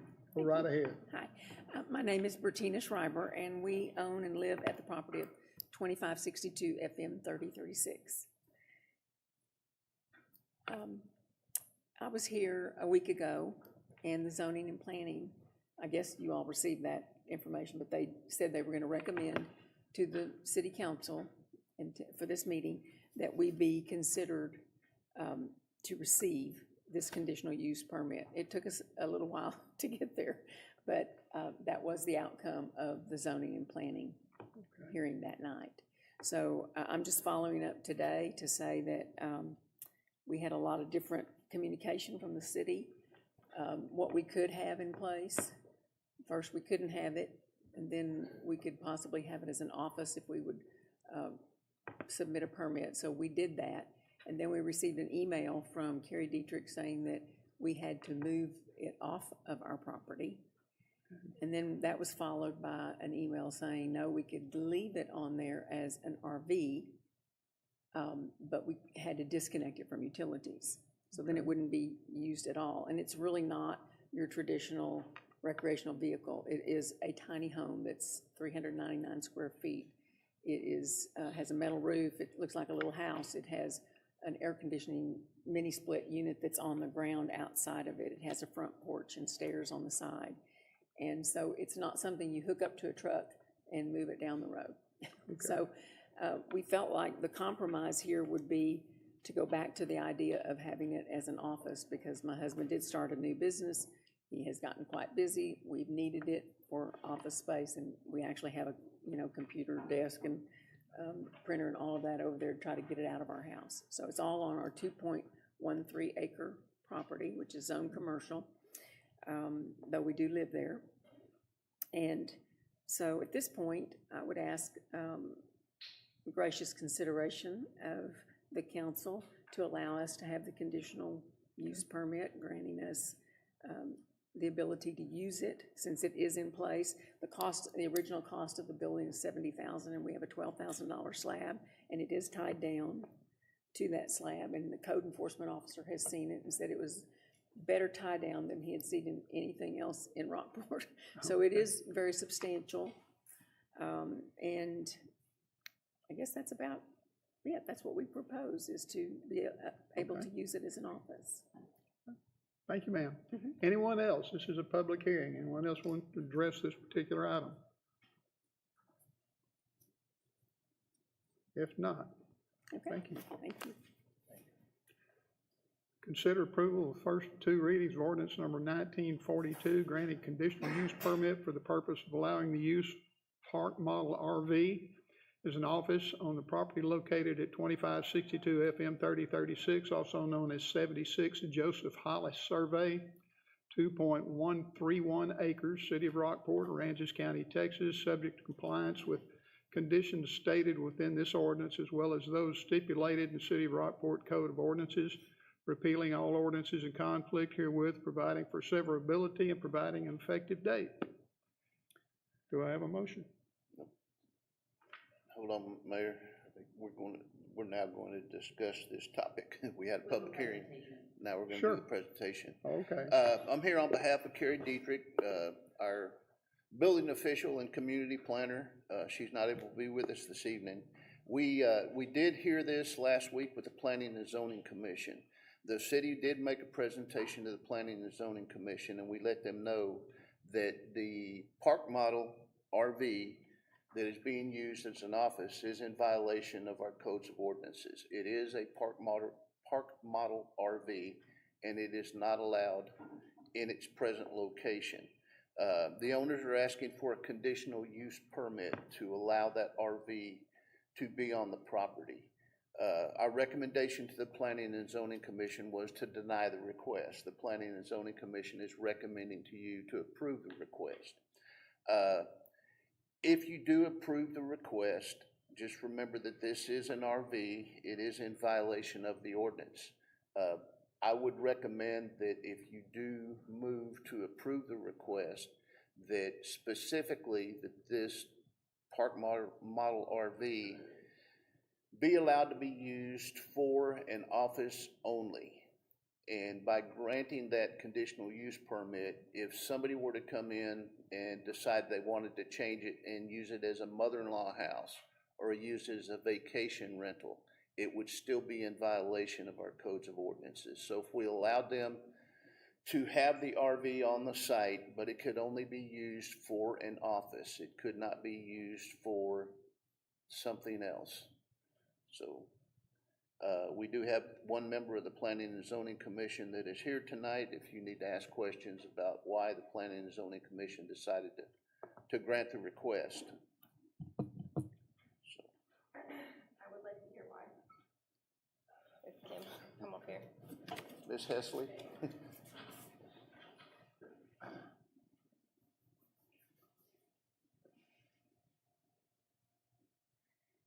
Kim Hesley, Planning and Zoning, 2003 Tooley Park Drive.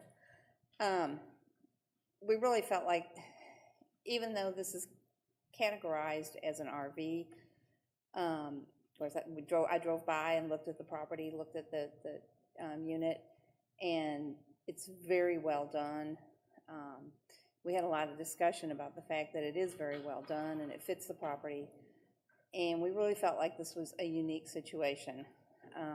The concerns were brought that if this is allowed, then there might be additional requests for RVs to be used as offices around town. But this, even though it's technically, I guess, categorized as an RV, it does not look like an RV. And they've done such substantial work, to, put it on the property, to tie it to the slab, that we just felt like it was a unique situation that warranted approval, so. I have a couple concerns, if I'm allowed to talk now. So the reason why I wanted to hear from you is because I kind of went over the P&Z, kind of talked a bit. I think where I'm having an issue with it is that if it's against our code of ordinances and we're allowing one person to do it, no matter how nice it is, that's opening the door for others to come in here and do the same thing. This kind of goes back to the structural buildings that we have to keep approving during council. Why don't we just go back to our ordinances and change it there so we don't have to keep it? Because what's going to happen is you're going to have other people coming in here requesting these cups to do these RVs, our park models on their property. And if we say no, if we say yes to one person, then we're going to be hard to say no to everyone else that comes in here. If we're going to set our standards, we got to keep with those standards. And we can't, just because one person is nicer than the other, that's, I don't think, how we should be working it. I think we should be going back to the code of ordinances if we feel like it needs to be changed, or we feel like some people should be able to have certain other models on their property beyond just RVs. That is gonna, I think that's a much better way of doing it than having to keep approving these cups on individual items. That's just my opinion on the matter, on it. I agree with some of her comments as far as going back to looking at the statutes and the restrictions that we have here. I thought that was the probably one of the things to look at the beginning of this is if we allow this cup, and again, I think listening to planning and zoning and what have you, that it's going with their recommendation. But I think we do need to go back and look at our statutes or what have you that are describing this as an RV, because I've been there, I've looked at it. Doesn't look like it's a tiny house or a tiny office, I guess, is what we're describing it as. And that's what it is. It doesn't appear to be any kind of an RV to me. And so I would be in favor of looking at the statutes and going back, and if something needs fixing that was done in the past and reevaluating and what have you, I'd be in favor of that. I need to make it clear that it is not our code of ordinance that is labeling that as an RV. It is manufactured as a recreational vehicle. It's called a park model RV, and that's how it's registered with the state of Texas, and we're not making that decision. That thing was manufactured as a recreational vehicle. That's why we have the request. It's a tiny home, and they're built under the RIVA standards, RIVA standards versus a HUD or contemporary building. So they're able to be made, I don't want to say cheaper because they're substantial buildings, but they're your tiny homes, and they're either park models or tiny homes, and you see them. Communities are putting these tiny home communities up all over the place. It is registered in the state of Texas as a recreational vehicle. Yeah, it's built under the RIVA standards versus a HUD or.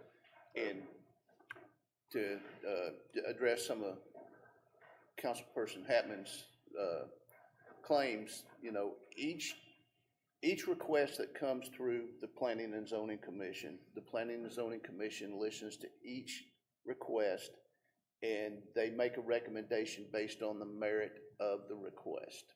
And that's what they do, and they make the recommendation to you. So, if we had 100 of these things coming in, we have to take each one of them on their own merit and listen to the request and make a decision. But your request was asked to be denied. But you did a deny to them, that was your request. Our recommendation to the Planning and Zoning Commission was to deny the request because it is registered as a recreational vehicle, and our codes and ordinances do not allow the use So of that's the what I'm gonna go back to. recreational vehicle. It's Yes, ma'am. against our code of ordinances. So if we are gonna keep having these requests come in, just like I said, the structural buildings that we keep having come in, we need to start looking at going back to the original point of it. Go and look at our code of ordinances. Where can we put in there? If we want to allow nicer park models or different types of, if they're under different circumstances or requirements, I just was wondering if there's a way that we can do that, because if we open this door, I can promise you there's gonna be more people coming in here asking for these. So we as staff have continually relayed the message that this is an RV, it is not allowed. We also cannot deny a person their right to have a hearing for a variance or a CUP or whatever. So if we tell 100 people no and 99 of them still want a variance, it doesn't matter what our code says, they're still gonna come and ask for a variance. Yeah. Our code is very clear. An RV is not allowed. And I guess my question is, do you think it would be possible, regardless of what we vote on today, if we can go back, if this is gonna be something that is gonna be voted on, or come in front of us a lot of times, that we can maybe help not have it so many times by going back to our code of ordinances and maybe looking at that and seeing if it's, would you feel that'd be beneficial or not? I don't think there's anything more clear that we could put in there. RVs are not allowed. Okay, that's what I was wondering. Is incredibly clear for us. I understand that they put money and time, and there may be a different circumstance for this landowner, and you have to make that decision. My staff can only follow the code, and it says RVs not allowed, so they go to the lady and say RVs aren't allowed.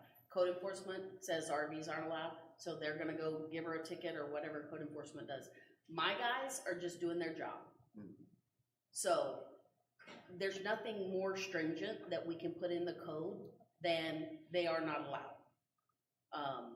But you, as the governing body, get to make a decision if there's a unique circumstance for this.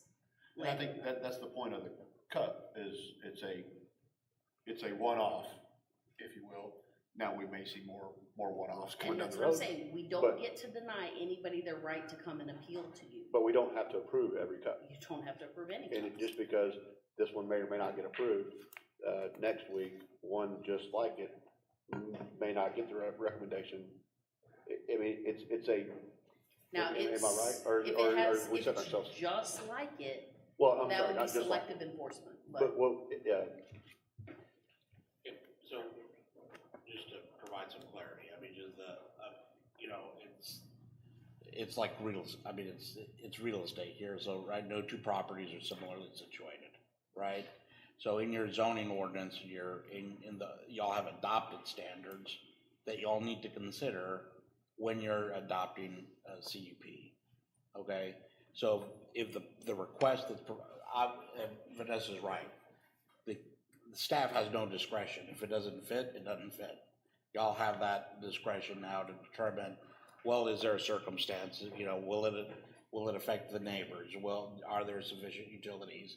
You know, all the standards that are in 23.4 of your zoning ordinance, you need to make that determination. As a legislative body, there are mechanisms by which you can say, look, you know, we have these general standards, but you know, this is just no two properties are the same. This is a unique circumstance. We're going to allow this exception, and that's obviously within your discretion. That's why y'all put the process in here. So in evaluating this, if you look at the criteria for CUPs and what it takes to grant one, if they meet those criteria, then obviously it's within your discretion to approve it. Can I speak to address this issue for a little more clarity? Something that came out of the meeting last week, that if this conditional use permit was. Can she come back there and speak? Is that all right? Yes, go right ahead. It was stated last week at the meeting that we are a unique property since we are commercial, and we don't have a neighbor to the left or to the right of us, so we just happen to be sort of isolated there alone. But it was also discussed that this would only be a conditional use permit granted to us as a current owner.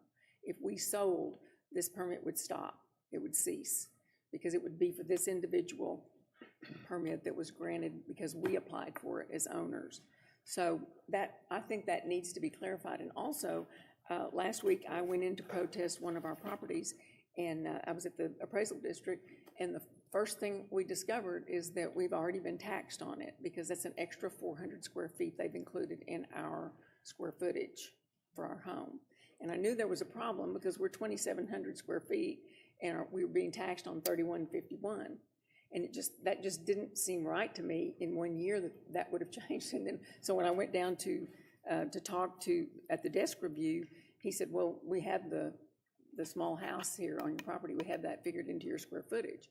And I said, well, we're in a discussion right now whether we're gonna get to have a permit to keep it on the property. So if it doesn't, you know, they take that off. So it's created revenue in the way of taxes already. And there was another point I was gonna make. Oh, and he's the one that brought up, he said, well, why are you being denied? And I said, well, it's an ordinance of the city. And he said, well, just around the corner, they're building tiny houses. He said, I can show you this property. It's an acreage, and they've got all kinds of tiny houses that are being constructed. And he said, there are also other tiny homes in the area. He said, so why have you been singled out? And I said, well, I can't speak to those other things. I don't know that. I just know my property and what we're trying to accomplish. So there seems to be, I have seen in commercial and residential properties where there are other buildings on the properties. So I think it's already being done, and maybe people are unaware of it. Carrie had asked me where I had seen these, and I said, well, they're all over the place. I'm not really a kind of person that wants to rat someone out, but there are, you see them. There are little offices, spaces behind. There's a local bar and grill that has an office space behind it, and it's on their property, and that's a commercial property, and they have it in place. So I don't feel like I'm asking for anything that's quite that unusual, especially when you add the caveat that if we sold the property, this conditional use permit would end. So that's just a little clarification. If I can. Go ahead. I apologize, the young lady back there, I didn't catch your name, a little hard of hearing. I just want to make sure, I understand Mike's comments, but it did come out of planning and zoning, looking at this particular property under this conditional use permit as a unanimous recommendation, correct? Yes, it did. And conditional use permits are really limited to when a piece of property, we've got a situation where it can't be solved by rezoning it a different way, that this is really the only option. Okay, thank you. Let me ask you this too. When the purpose of this is to serve as an office for what? Do you have construction going on there? Are you selling lots? Are you going to? No. My husband started what started out as a handyman business that's turned into a remodeling, more of a remodeling business and larger contracts that he's secured in the last year. And he's a builder. We moved here from Austin, and he's a builder, and I'm a realtor, and so we were retiring here, and he couldn't stand to be retired, even though I asked him not to do this. That's an aside, but anyway, that's the reason, is because we've outgrown our house with all his stuff. And the garage is full, and we have a little outbuilding that he's got tools in, and it's just, it's become way bigger than we thought. So this has just been, it turned into a real asset to us for that purpose. Other questions?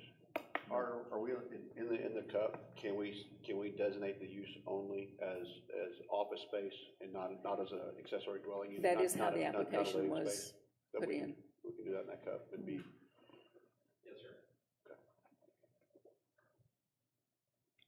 But then the cup would die with it. Not die. Sorry. It would expire. If the another transaction occurs, the cup is done. Right. You can put that as a condition of the conditional use permit. Would that be recommendation of staff that the cup would cease to exist? We were told that was the case by the discussion that night last week, and also on the unanimous vote, it was restated that it would only be for this ownership. And you have to be realistic. The next owner's gonna come in and look at it and say, oh, 2 houses. Or, a house and an office. Yeah. And then they're gonna be in front of you asking for the same thing. I mean, they're not gonna tear it down when they leave. No. And the next. No, it would have to be moved, actually. If it was not granted, it'd have to be moved. It's tied down, it could be untied, and it could be transported, but a lot of difficulty. It's so much bigger than an RV. And that point is exactly why y'all allow accessory structures as an not to RVs. Okay, well, I feel satisfied with my question, so I just wanted to get those clarified. I'll make a motion to approve the first of the 2 readings of ordinance 1942 granting a conditional use permit for the purpose of allowing the use of park model RV as an office on the property located at 2562 FM 3036, also known as A76 Joseph Hollis Survey, 2.131 acres, City of Rockport, Aransas County, Texas, subject to compliance with the conditions stated within the ordinance, as well as those stipulated in the City of Rockport Code of Ordinances, repealing all ordinances in conflict with their, providing severability, and providing an effective date. I'd also like to add only of the use of an office building and nothing else. For the current option. I have a motion to approve with condition to be only in office. I have a motion and a second. Any further question? If not, I'll call for a vote. Ward 1. Aye. Ward 2. Aye. Ward 3. Aye. Ward 4. Aye. Mayor, aye. It's unanimous. Thank you. Next item, consider request for rezoning properties located at 2022 FM 3036 from B1 General Business District to R2 Single Family Dwelling District. And before we do that, we're going to take 10 minutes right quick because I had somebody ask for a break a little while ago. I'll give you shorter than 10 minutes if you want. You're going to take a break now? Or Yeah, we'll be right back. Absolutely.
Are back in session.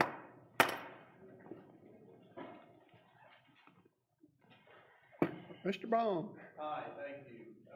Appreciate the opportunity to come meet and talk with everybody. I was in last week in front of P&Z to present a request for variance in the comprehensive plan that the city put forth for the community, and ask for a variance in that. I would like to state that was granted a unanimous approval by the board, which was very nice. The city objected to it because it wasn't consistent with the comprehensive plan.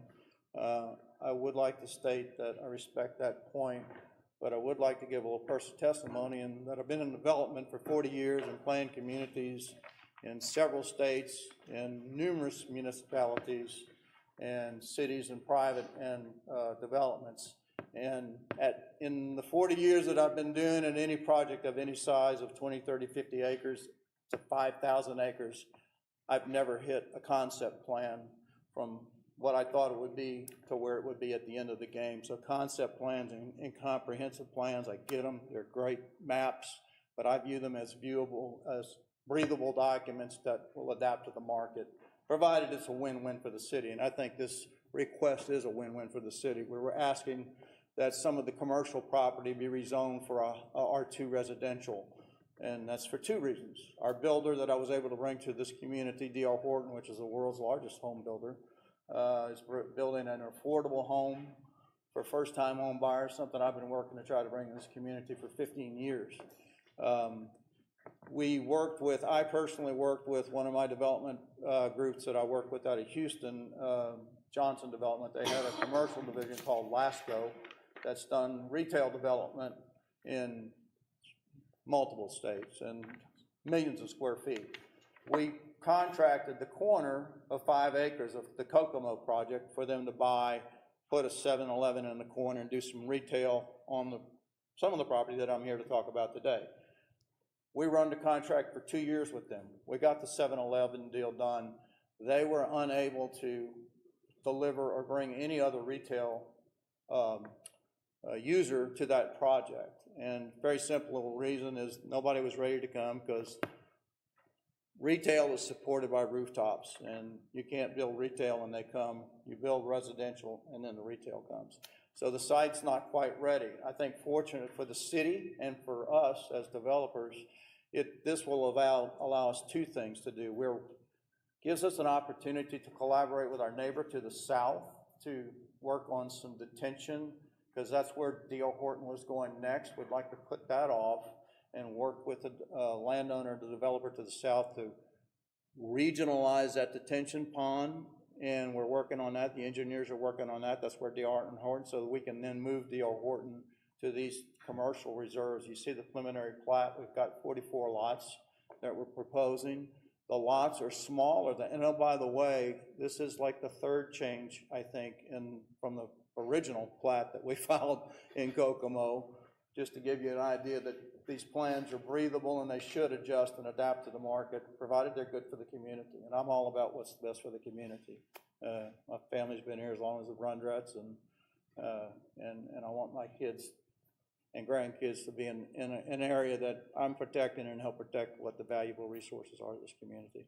But in any event, as you can see in the plan, we've planned for some detention pond. Our engineers are working on that if that's necessary.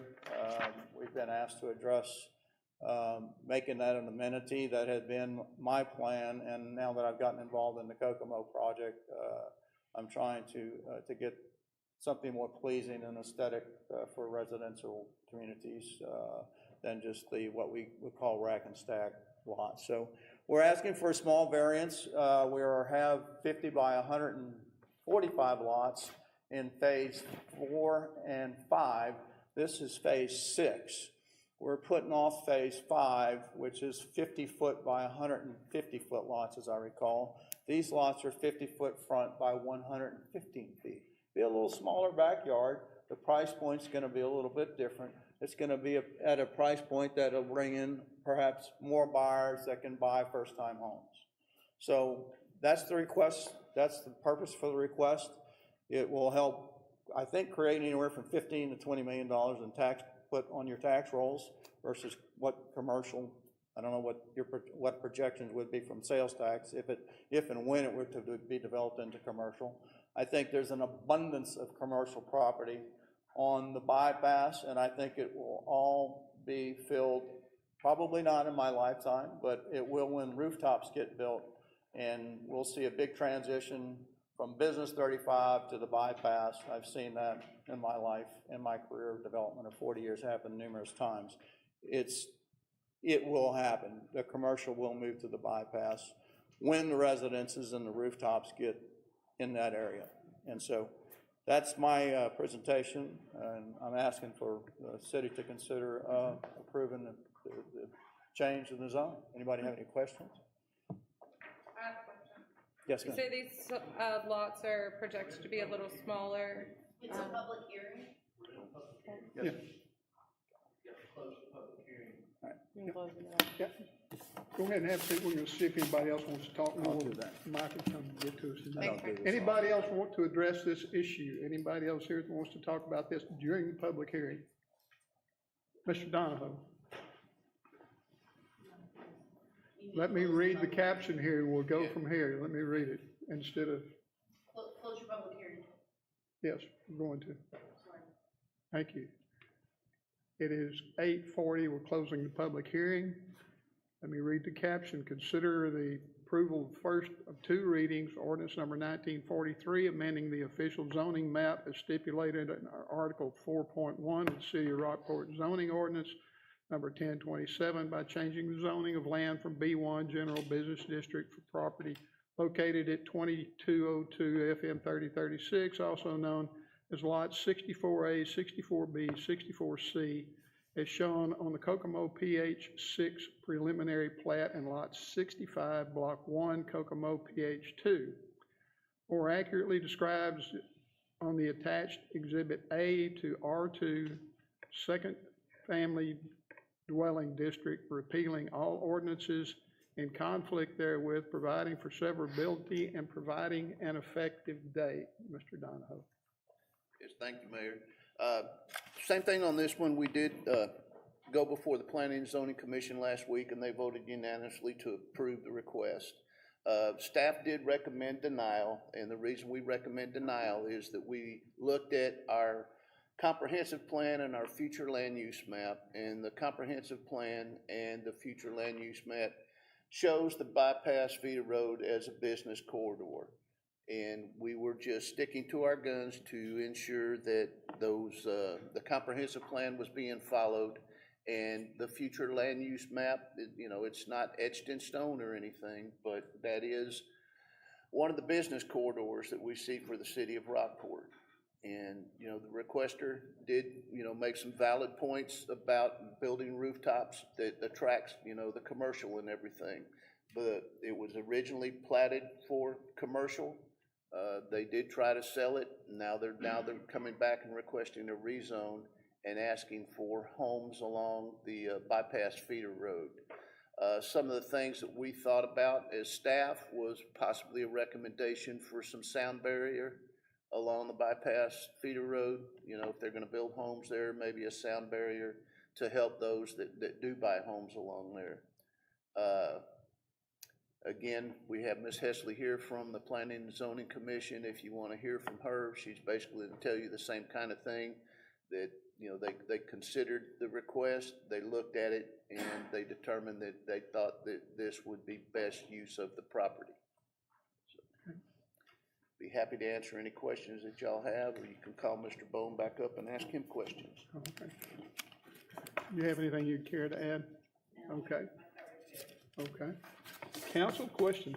I just had a question regarding, it was stated that the intention for the lots were to allow for greater affordability for new home buyers. What is that projection of costs for these homes? Today, or last year, or next year? That's why I said We projected. projected to be selling homes at 375, 350 to 400,000 when we started this project. That was when interest rates were 2.9%. Interest rates are now 8%. We're selling those same homes, or D.R. Horton is, excuse me, for in the 200,000s. So, the development business is breathable and malleable, and so our hope is to bring homes in the 200s. They're selling homes in the 200s now, that's possibly in the low 200s, 250,000. That's on the bigger lots. The finished, single-family finished homes is where we're selling. We're hoping to sell those in the low 200s, just now. Other question? I do. I actually commute through there to go home from work, and I noticed as you're coming, and I'm trying to look at my map, make sure I'm looking in the right direction. As you're coming, say, from Portland into Rockport, you're coming to the end of the bypass. If you're dropping down the hill, I noticed that there are several homes, about 4 or 5 that are partially through completion. Is that the ones here on the south end? That's correct. And you're asking to go basically from there down towards the end? From that curb cut all the way to the boundary of what was the 5 acres, that's that the Lasco group that is now 2 acres. So it would be up to that whole stretch, all the way up to that existing commercial. That helps me understand Mike's comment. So if you turn around and face south, we already have homes that are on the bypass. Yes, sir. That were approved at some other time. Yes, sir. So this, and Mike's got some good ideas, possibly some sound mitigation or what have you. But if this was to be allowed, we already have some homes that are on that bypass. This would just be a few more. That's correct. Okay. Yeah. Other questions? Mayor, just a comment, you know, it is on the future land use map and in our comp plan as commercial. And, you know, I don't think that map is wrong. You know, best land use on a highway is probably commercial, but y'all marketed it, and we've tried to make it commercial, and we're not there yet. And like you stated, the commercial will follow the rooftops. And so I don't think we're gonna run out of property, probably not in my lifetime, on the bypass that's available for commercial development. So we've tried to market it as commercial, we're not getting there, and I don't think it's our move to keep the developer from being able to develop the project, or continue the project, and also be able to provide something that we've been asking for a while. And if this is I don't know what the word we're using now is, affordable housing or whatever the word is, but you know, if they're in the 200,000s, I think that is very good for the city of Rockport. You know, be able to get people into a home. It will help keep D.R. Horton here at a time when everybody knows the market. From the date that we started, this is gone. And so it hasn't been the easiest of ride for them, but this change will help keep them here, keep them continuing to take down lots. We've reduced the lot prices on the balance of the project. We're introducing a lower price point to help to continue to keep D.R. Horton. I said it before, I've worked 15 years to bring a production, regional, national home builder to this community. It's been one of my missions to bring. I don't like the word affordable because it has connotations of subsidized. This isn't subsidized homeowner. This is people that are first responders, are people that are working that, you know, instead of paying $1,000 to an apartment in a rent, they can have their own and be homeowners. So we're trying to put taxpayers, add to the tax base and home buyers and build families and help this community. So, and that's important to me, Brad, you know that. No, I think it's real important to be a production builder is able to bring that price point down, yep, just on the economics of the deal. Thank you. Any other questions? I just have one more, just because I can't tell the difference in all these maps. Is there any addition to entrances from the bypass that would create any type of traffic safety concern? All of the curb cuts that you see, we had those all in place. They're forward what we call curb cuts. Those were approved by TxDOT. Okay. We don't anticipate or have any plans to introduce or put any more curb cuts or create. We're not going to do that. We don't have any plan to. There was some conversation that I had with another councilman that we would support that intersection, not that that's in our purview and not that there's anything that we can do, but we would be happy to help that intersection, TxDOT will need to address that as traffic increases, because it is kind of Need a light protection. it's a little dysfunctional, to put it best, and Yeah, so. that's my only concern, is if we would yeah. have any kind of addition of entrances into, with accommodating that, those lots, if there would be any kind of proposed safety issue. We're not planning any new entrances, and so we've already worked with TxDOT to get those permitted entrances that are in place that you see. Okay. When you drive, you'll see the curb cuts. 2 or 3 of them are just bored about 5 feet off and they stub out. And they're no more than what, if you drive by the, or what you see on the plat, they'll be no more than what you see on that plat and that preliminary plat. And I think it'd be hard, I mean, TxDOT would have to take a long look at it again Yeah. in order to approve more. Yeah, we It may don't not need to- happen, you know, the TxDOT may not do that, may not allow it. There's gonna be a reduction of one of the curb cuts that's here up on the far north side. And so that one is not platted to be used into the entrance to this. Additionally, while I'll agree that it's against our land use plan, we already have a traffic problem right here. Putting a 7-Eleven right here is gonna compound that. Reducing this curb cut and bringing this traffic back to here, and then reducing it to this, limited number of homes versus a 7-Eleven and a commercial shopping center is probably gonna help the situation.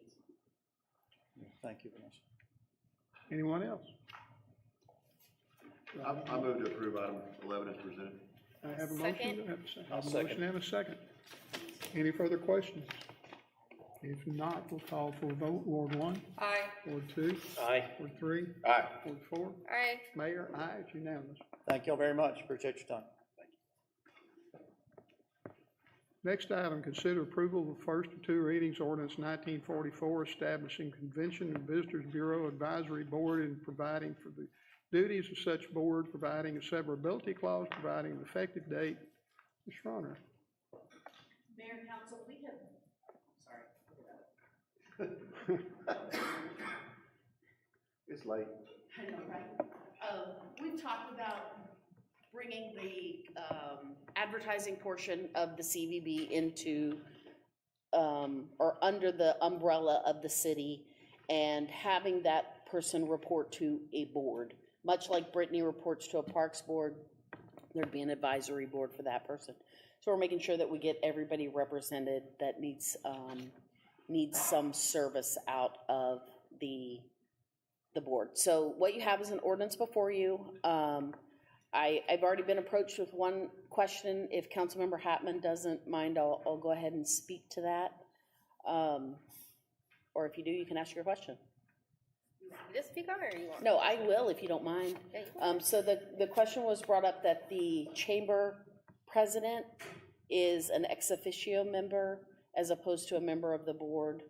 Our thought process with that is that most likely the chamber would have the tourism seat on the board, but having the hired personnel, including myself and our tourism person, as ex officio, there would be some continuity whereby the board turns over every 2 years, 4 years, every 2 years. So the chamber would theoretically be the tourism spot on the board, but then the ex officios would be constant, whereby that chamber person can only serve a 2-year term, if that makes sense. And we don't have to do it that way, it's just the thought behind it. So the past presidents would serve as the. Nope. In my mind, the chamber gets to put up who they want. They're all voted on by you guys. So there's just qualifications for each one, and one of them is the tourism sector. And I think you would be hard pressed to find someone qualified that wasn't maybe a member of the TDC or a tourism professional. So basically, we're putting the hired staff to stay continuous while the elected staff is going to have turnover. Keep going. My concern was, so I know that my concern was with them not having the vote. They were a big driving force in hot funds that we gave to, so they could use that for our tourism here. I just feel like taking that vote away from them, I just don't feel 100% completely comfortable with that. I think that they did in the past years, they came up with their logo, they've done, and that logo is really on billboards, on TV commercials, it's out there, even regenerating it. So I guess my concern is them not having a voting, and I feel like they're not gonna have a voice, and I don't feel comfortable with that, I guess, is where I'm coming from on that. So we could change the tourism spot to a chamber spot, but understand the chamber is membership driven. You have to buy into and be a part of the chamber. It's not a hotelier who's doing his thing. It's a group that you have to buy in to be a part of, which is fine. Just know that if you're going to put them a seat, that's what it is. They're representing the people that pay to be a part of that.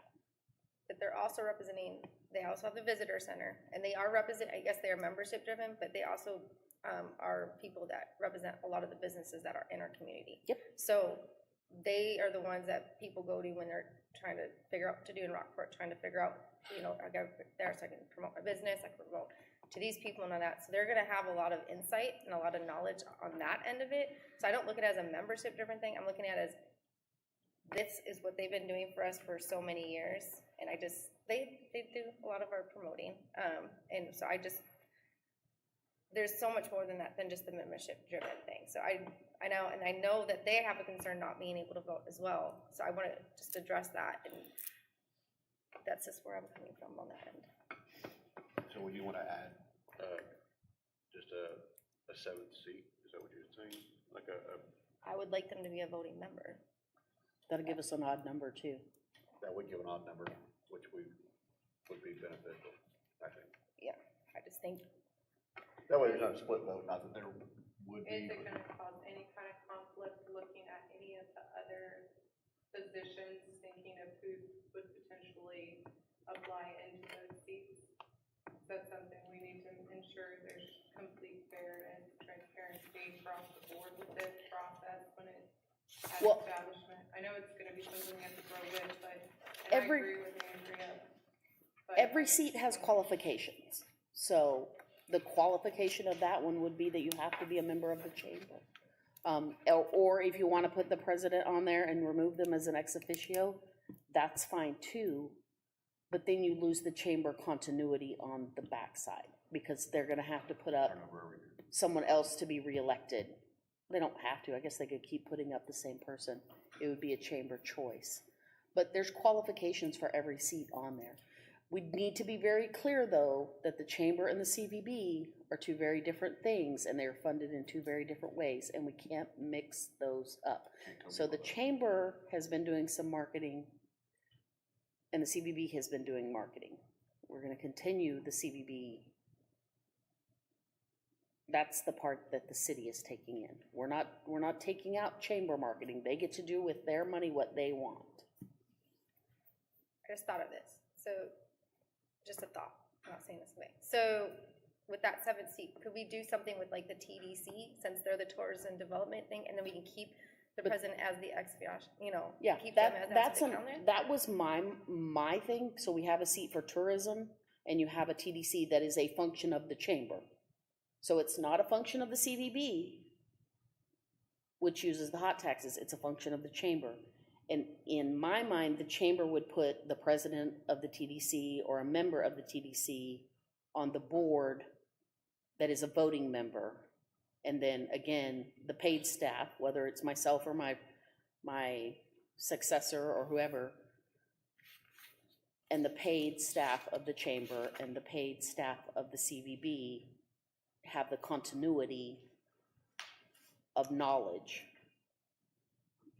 Non-voting ex-officio. Right, we're not voting. Yeah. We're still a member, we're advisory, and we're not gonna rotate out every 2 years. So, I think let's just put a chamber seat and let the chamber decide who they put. Let's put a chamber seat. I would feel comfortable with that. That's number 7, chamber then. It's not, I'm gonna tell you right now, it's not gonna be easy, it's not gonna be perfect, it's gonna be work. But but I think everybody's ready to hustle I and think try something different. if we can just try that and see how it works and then kind of go from there, I think they should have a voting. Not a problem. So, Do they all have to be, residents of the city, within the city limits? So, For that one?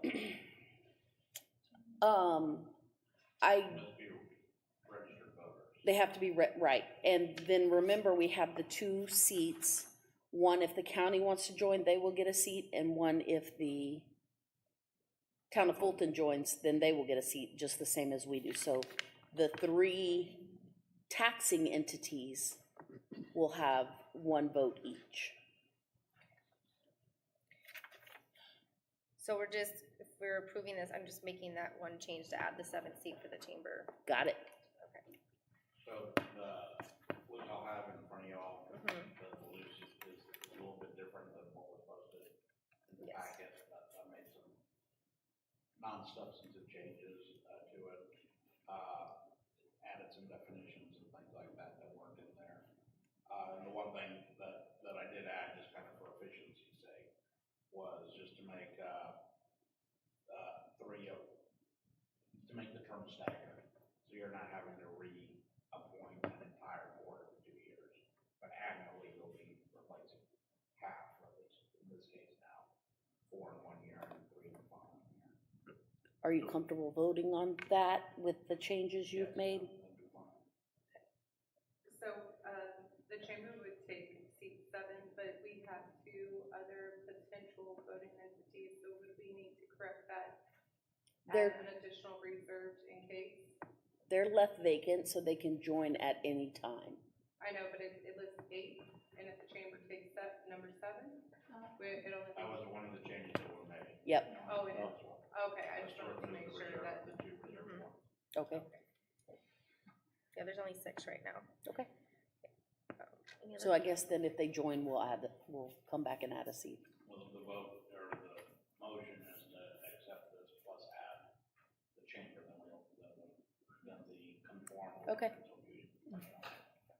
All right. Well, I make a motion to accept the ordinances with adding the change, to adding a 7th seat for the chamber. I have a motion, do I have a second? I'll second. I have a second. Any other questions? We'll call for a vote. Ward 1? Aye. Ward 2? Aye. Ward 3? Aye. Ward 4? Aye. Mayor, aye. It's unanimous. Consider approval, first of 2 readings of ordinance 1945, amending the Code of Ordinances, Chapter 106, Vegetation, Article 1, General, Section 106-7, Tree Mitigation and Preservation Account, repealing all ordinances to the extent they are in conflict, providing for severability, providing for penalties, and providing for an effective date. Anybody, Mike? Yes, sir, Mayor and Council. This is first reading of an ordinance. We have the tree preservation and mitigation account, which allows the tree committee, if you will, to make expenditures of the tree mitigation fund. And all we're asking for here is to put it in ordinance that expenditures in excess of $2,000 must have council approval. So if they're gonna spend more than $2,000, they would come in, make a presentation to council, and council would approve or disapprove the expenditure. And anything under $2,000 would be approved by the city manager. So if they just had day-to-day things, I know right now we have rental of some billboards and things like that, but if they came in and they wanted to buy some watering bags or something that was less than $2,000, it would give the city manager the authority to approve that. So that's all we're asking for here. I move to approve item 13 as presented. Have a motion, have a second. Have a motion and a second. Any other further question? I'm losing my voice. If not, we'll call for a vote. Ward 1? Aye. Ward 2? Aye. Ward 3? Aye. Ward 4? Aye. Mayor, aye, it's unanimous. Number 14, consider approval of second final reading ordinance number 1940, amending Code of Ordinances, Chapter 86, Streets and Sidewalks and Other Public Places by deleting Article 5, Parades, and replacing said Article 5 as special events in the attached form as may be modified in the future by ordinances. Adopting penalties for violation of this ordinance in an amount not to exceed $500 per violation, repealing all other ordinances in conflict therewith, providing for severability, providing an effective date and publication. Yes, Ms. Goodwin. So there was one error that we did find in the ordinance, and we have corrected it. For private events and gatherings and activities on private property, we had one place 100 people and another place 300, so we matched those at 300. So that was, correction was made. But in your motion to approve, if you're going to approve it, I would need you to include effective date for October the 1st. Okay. Questions? I move to approve item 14 as presented with the pertinent changes with an effective date of October 1st, 2024. I'll second. I have a motion and a second. Any further questions? Not, we'll call for a vote. Ward 1. Aye. Ward 2. Aye. Ward 3. Aye. Ward 4. Aye. Mayor, aye. Unanimous. Item 15, consider approval of resolution 2024-18R, determining that certain expenses meet the requirements of the hotel occupancy tax and approve expenses for fiscal year 2024-2025. Ms. Goodwin? So this year, we're going to ask that the city council approve a resolution that determines that these expenses have met the requirements of the hotel occupancy tax in the state code, and that also to approve all the expenses. I did include 2 exhibits. One says city hot funds and the other says city awards. And these were the items that you all discussed at your special meeting. And we're just asking for approval. Questions? I move to approve item 15 as presented. Second. I have a motion and a second. Any further questions? Not, we'll call for a vote. Ward 1. Aye. Ward 2. Aye. Ward 3. Aye. Ward 4. Aye. Mayor, aye. It's unanimous. Number 16, consider approval of resolution 2024-19R, approving selection of Anchor QEA as consulting engineers for the design and implementation phase of Texas General Land Office, Texas Coastal Management Program Grant Cycle 30, and declaring an effective date. Ms. Henry? Yes, sir. Thank you, Mayor and Council. This resolution is being brought to you to award to an engineering agreement to Anchor QEA. This is for a mid-mod, which is mitigation, I forgot what the mod. Moderate, there you go. For the GLO, the Coastal Management Program Cycle 30. Interestingly enough, on July 2nd, we received a notification from the GLO that their award of this grant that we've already applied for, they're putting off until after Hurricane Harvey. So we don't know if we won the award yet or not, but we're going through the process as previously scheduled to award to an engineer and a grant administrator. And at this point, we received 6 engineering firms, and we're suggesting Anchor QEA. Okay. Questions? I make a motion to approve agenda item number 16. I'll second. I have motion and second. Further questions? Call for a vote. Ward 1. Aye. Ward 2. Aye. Ward 3. Abstain. We have abstention in Ward 4. Aye. It's unanimous with 1 abstention.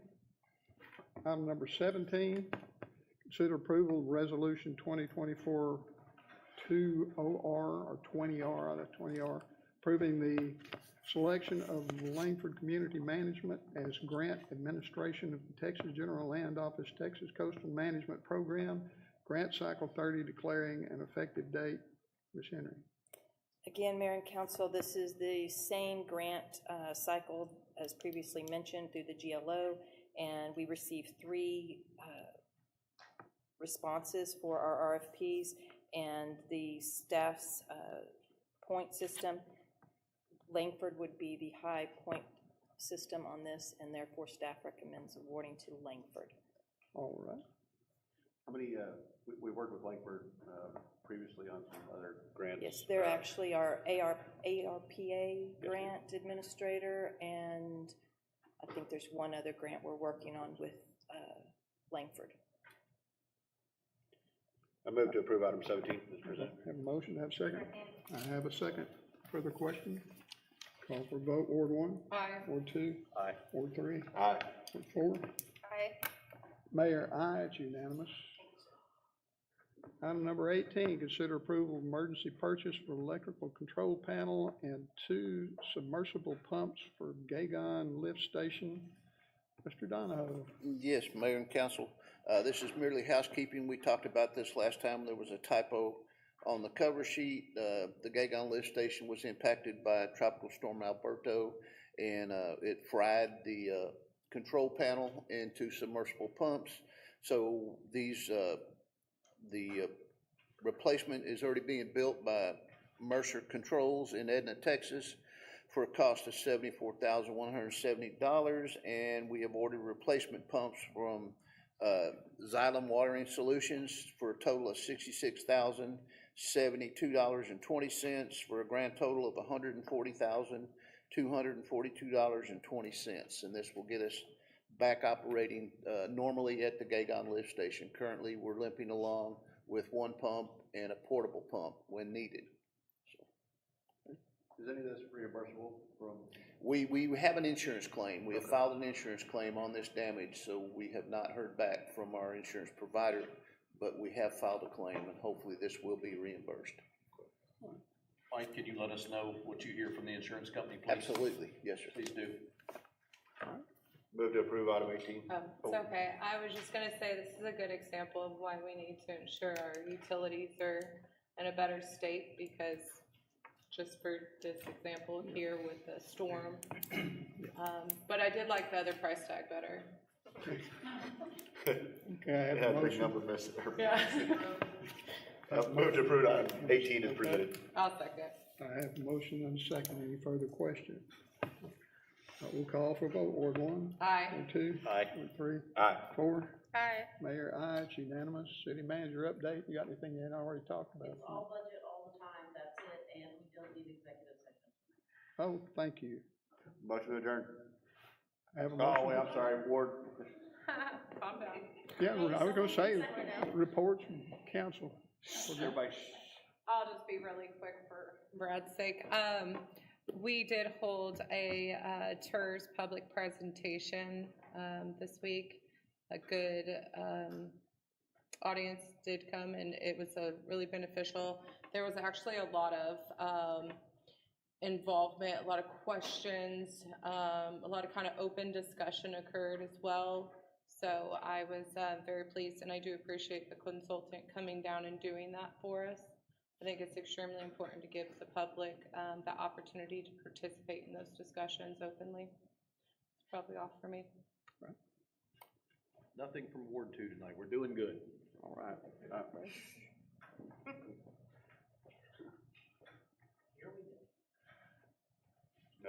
Up to you. Oh, he didn't, I don't know.